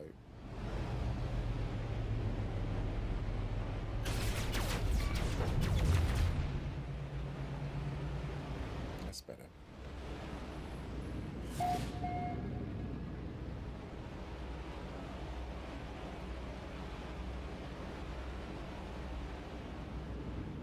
There we go. Outrun them.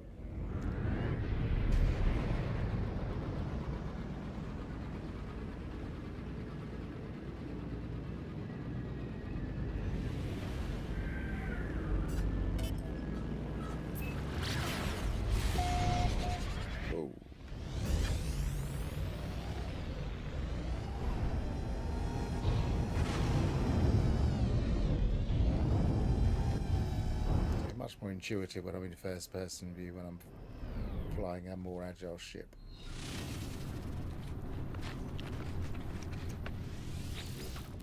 I thought this was red. It is. Why is it? Is it just the atmosphere making it look green? Yeah,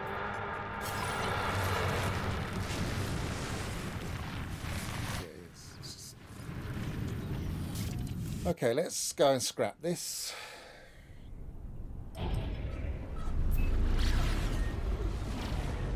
Only a C class. Still be worth something.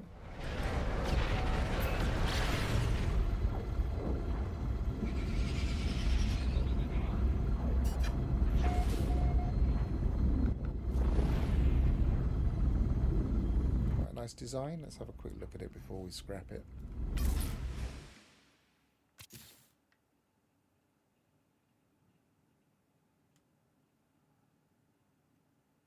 Yeah, I quite like it. What economy were we in? Prosperous.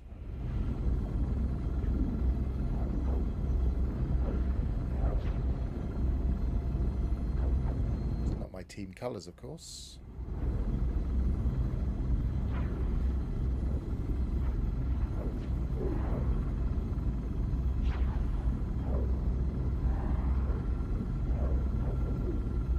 Degrees C. Blimey, that's luxury. It's definitely in the high 20s here at the moment.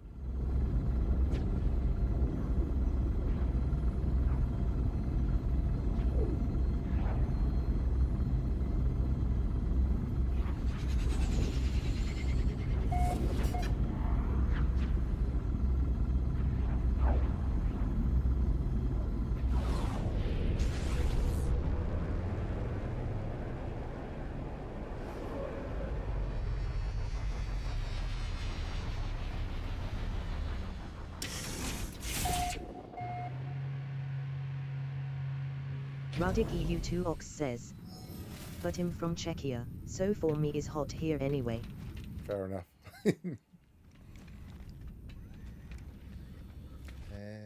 Scraps. Was anything worth stripping out of the ship first?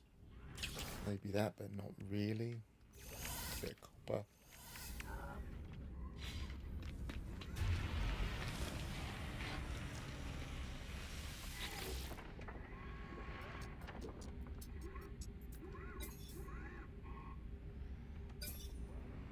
$20 million.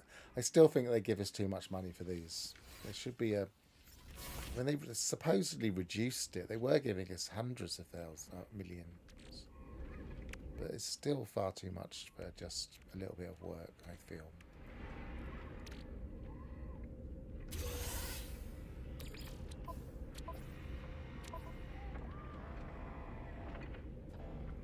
Could actually put that in and see if it's any good.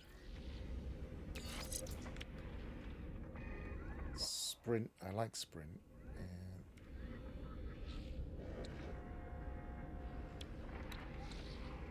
Life support 5, fuel 6, so they're not very good. Probably better than that overall, considering the sprint distance. And that doesn't look like that's loaded in its textures, does it? It looks very... I think this might be something to do with the expedition, the way that does that. Oh, it's just the colours. It's like a noir colour in here. Right, so what do I get? Did I get any... No, I didn't get any slots. So I mean, it's lagged very, very slightly, but it's nothing like it was doing earlier. So it seems to have recovered the stream.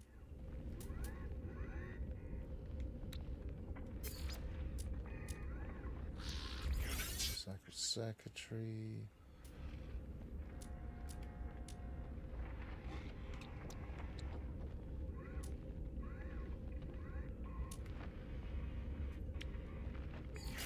Indian scraps, Starship AI valves, subatomic, keep pod servos because they're not the thing, spool of nano cables. That's it.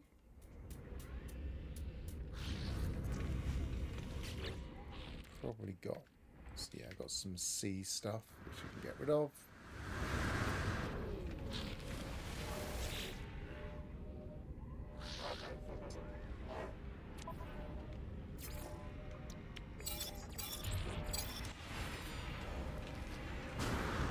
Okay, is it worth going back down to a dissonant planet and taking on another load of dissonance just to demonstrate the pea shooter properly with the stream not breaking or not? That's up to everybody else, really.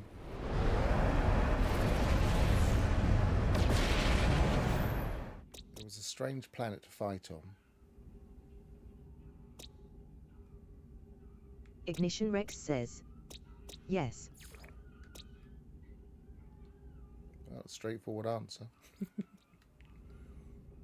We'll see. Also, it's probably worth it for the test to see if it was causing the problem with the stream, I guess. But I really don't think it could have been.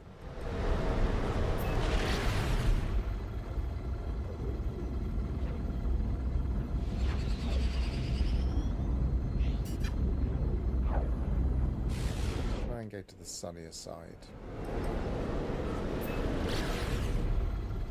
Because I was fighting in the dark and I was finding it really difficult to pick them out. There's also this bit of a bug that I was experiencing where you don't get the red dot on the scanner for the sentinel, which is a pain.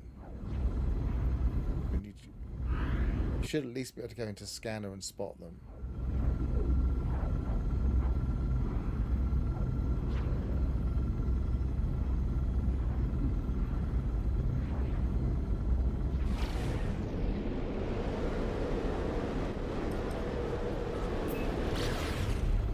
Besides, if we do a fight and get a win condition and get another sentinel, we might end up getting an S. So let's stay on top of here and see if that helps us with our fight. It's very dark in those valleys. Right, Gravitino ball.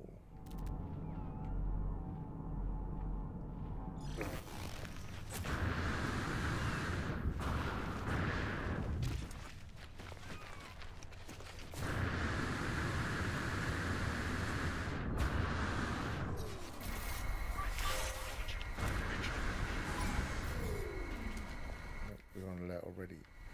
Where are they? Didn't even let me grab the Gravitino ball.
I don't like being too close to the edge with these when you're on a plateau, just in case they spawn low. They don't get up here.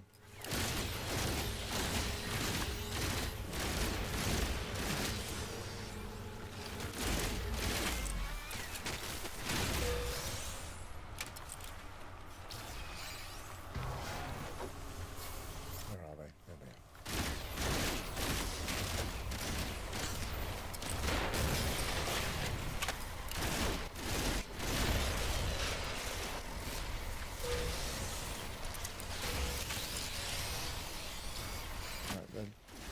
Well, in answer to your question earlier, Ignition, if you want to get my attention quickly, for instance, if the stream is lagging crazily like it was before, if you don't put the @ in, then it will be read out. And so if I'm focusing on something like fighting, usually I spot it and then decide whether or not to get it read out if it's an @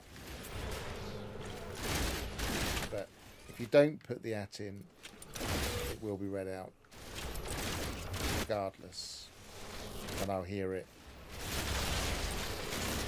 Ignition Rex says, how come it didn't read the above out? Because it's too long. I've also got a limit, just so people don't kind of completely swamp the screen with a really huge amount of text.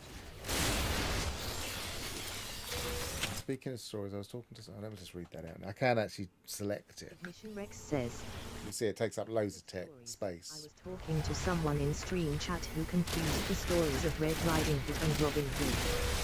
Told me the Sheriff of Nottingham was really bad, 'cause he ate the grandma.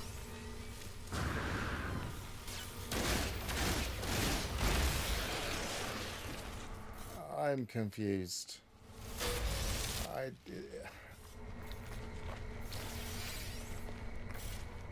Is that a joke? I'm not sure.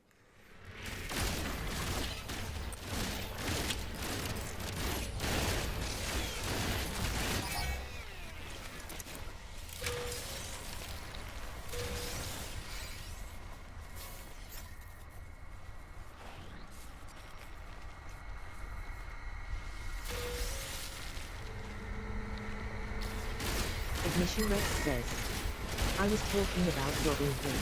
He got the stories of Robin Hood and Red Riding Hood mixed up. Yeah, I'm confused though. I'm confused by his confusion, or their confusion. I'm confused whether it's supposed to be funny. I don't know. I'm just confused.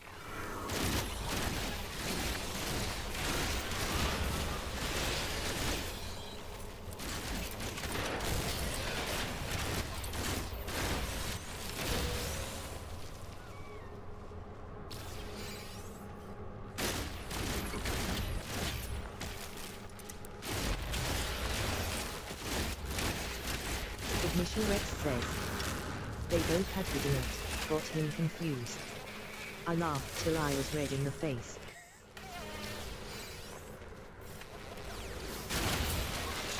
I guess if it's not part of your culture, but one of them's a legend, and one of them's fairy story, fairy tale.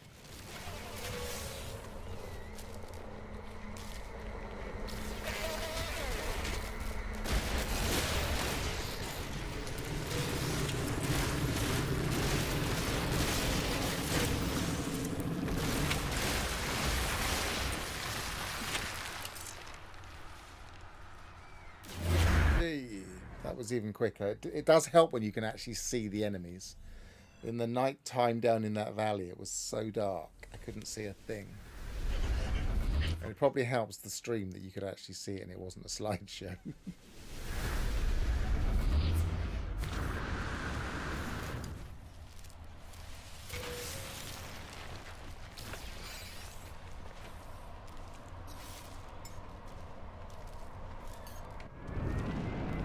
Ignition Rex says, it was great.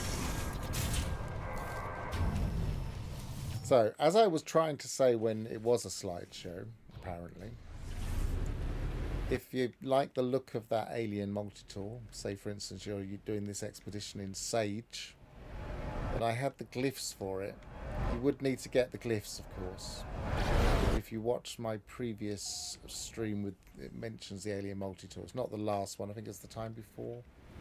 And you can claim that at S-Class because we found it, we went hunting for it. And then you can upgrade it in a similar way to the way I did in that stream.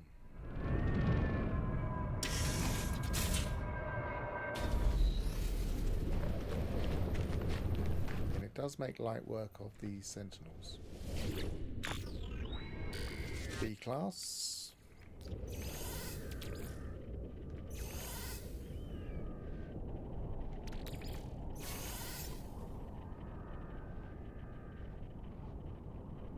Alphas195 says, must have been high.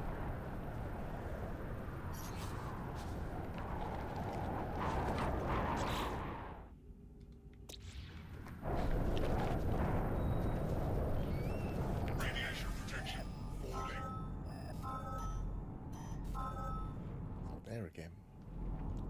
Well, did you just not notice the internet was lagging, Alphas?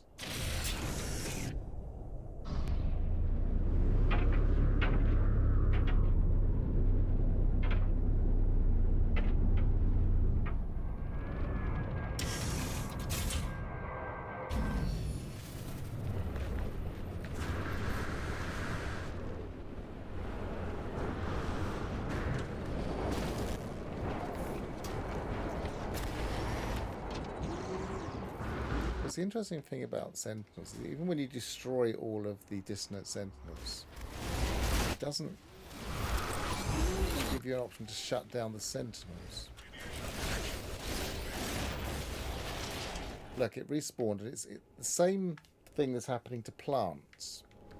And you like, and it's not there anymore. I can't shoot it anymore. It's just the model has respawned.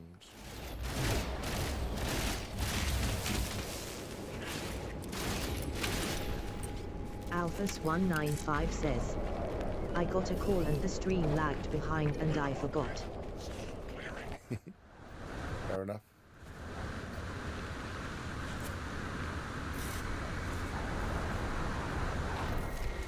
I Ignition. don't want to fight them again. If you find a pillar on a dissonant world, does it shut down the dissonant sentinels? I think so. I'm not sure. You could always do a search for them if you had a. Do I have one? I don't have one here. Do I have one here? Yes, I do. We could test it.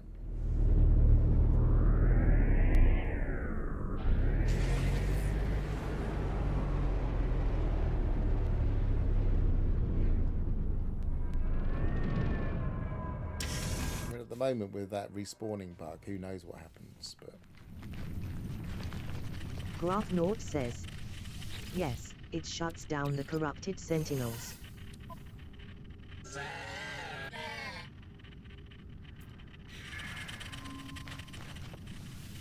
thanks, Graphnort. I thought it did. Oh yeah, I've come back and I haven't actually gone to the thing yet.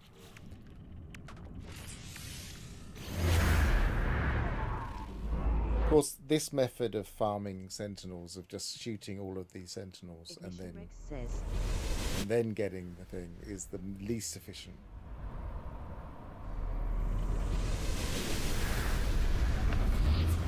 But I guess it's more fun.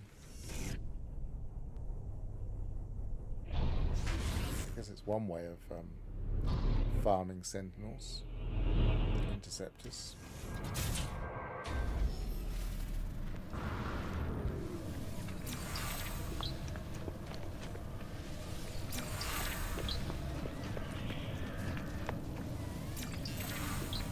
Grab those in the last one.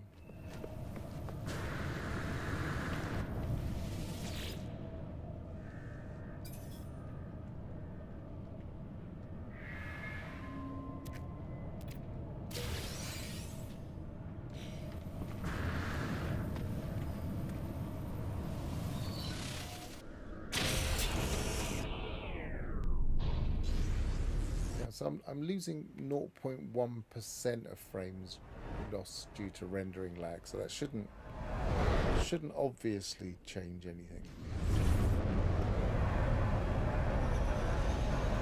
I was losing so much that YouTube was saying, hang on, what's going on here? Might have to try and edit that out of the stream later. I can't stand using the online editing service, though. It's so terrible. They gave us the ability to do it with third-party tools.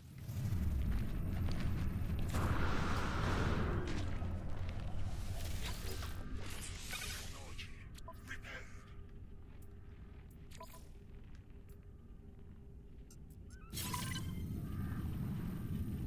It's got an interesting double, considering it's a B and the other two could be somewhere, but let's just fly it back. Dismantle that, dismantle that.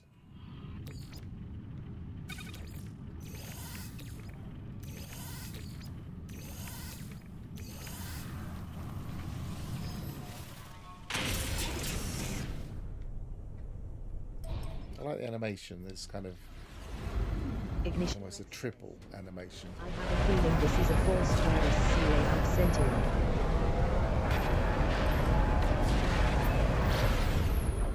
Well, there's no way of telling.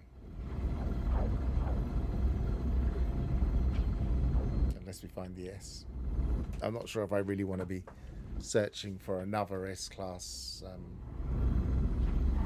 a stream. It took forever last time. I guess it's something to do.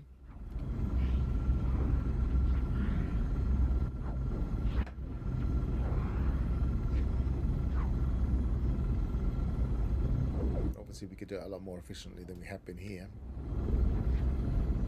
It's quite a nice one.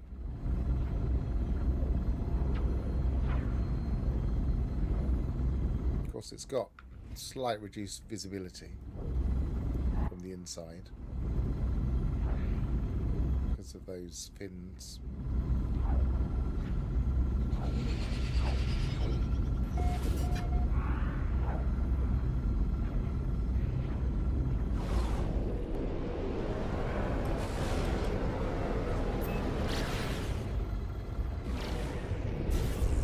Ignition Rex says, you gotta beat the world record of 430 minor settlements and 700 crash sites.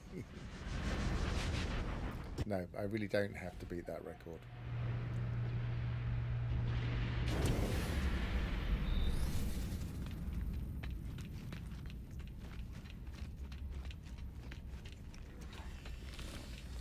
Alright, give us some augments this time.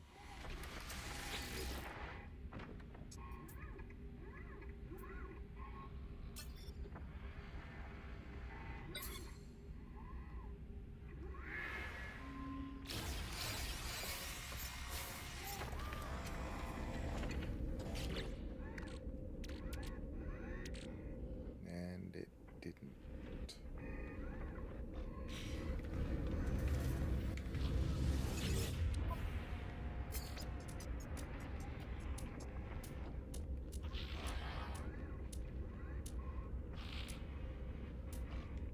Units received.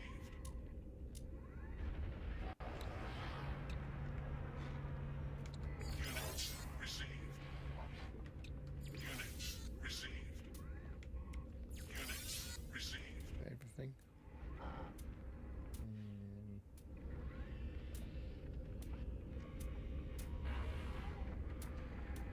think so. Yes. Get rid of those.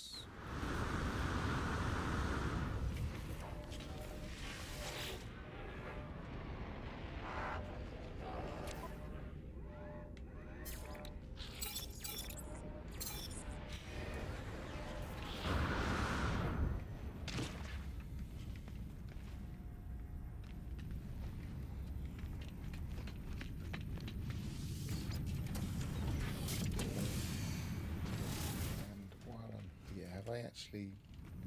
I think I've already been to the guild here.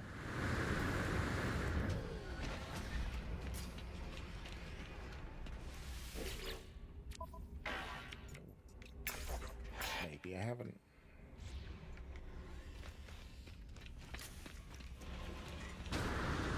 So let's go and put that. Let's go and buy something with that salvage module.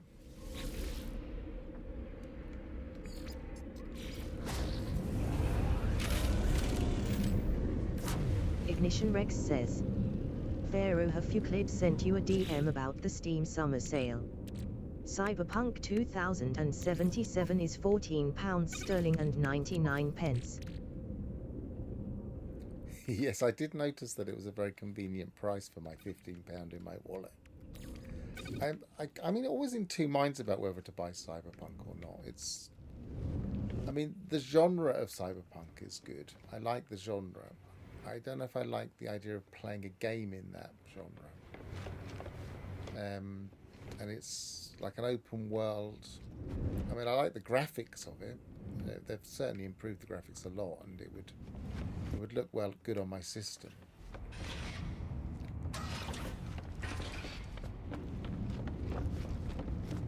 Ignition Rex says, it's a RPG with tons of talking. Yeah, that's on the negative for me. Tons of talking.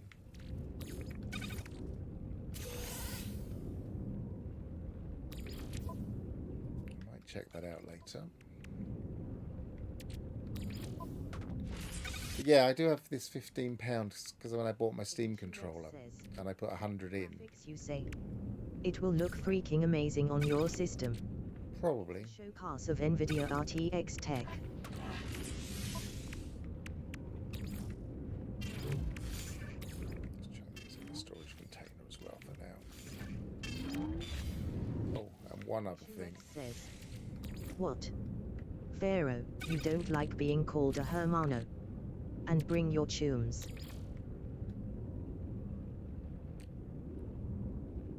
I don't even understand the phrase you're talking. I don't know what you're saying. They're just random words to me.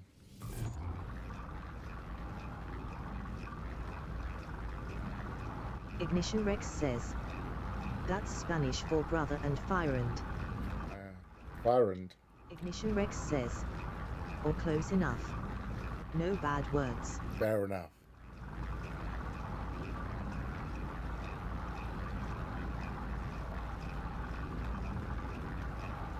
I mean, for instance, even though it's not going to be on PC for a long while, I'm not the type of person that's going to play GTA.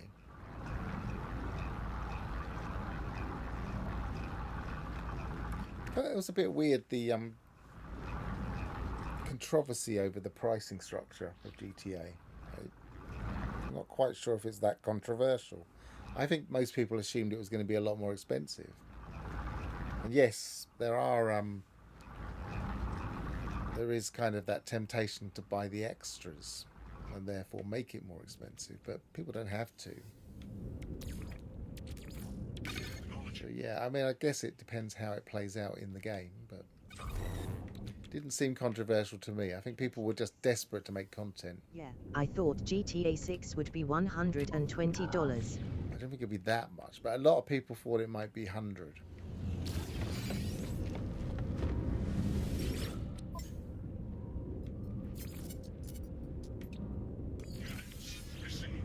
It wasn't as controversial as the Steam machine price. Okay, so I'm going to finish up there. I've got my frigate mission still running. I will probably build another thing and send out more frigates now. I've got some living frigates. That was quite nice to get a dream aerial, and it also gave me something to do on stream, so I did that earlier. And the mines, I think I'm almost retired apart from doing missions now. Thank you, Pharaoh. So, travel well, and goodbye for now. Thanks for joining me.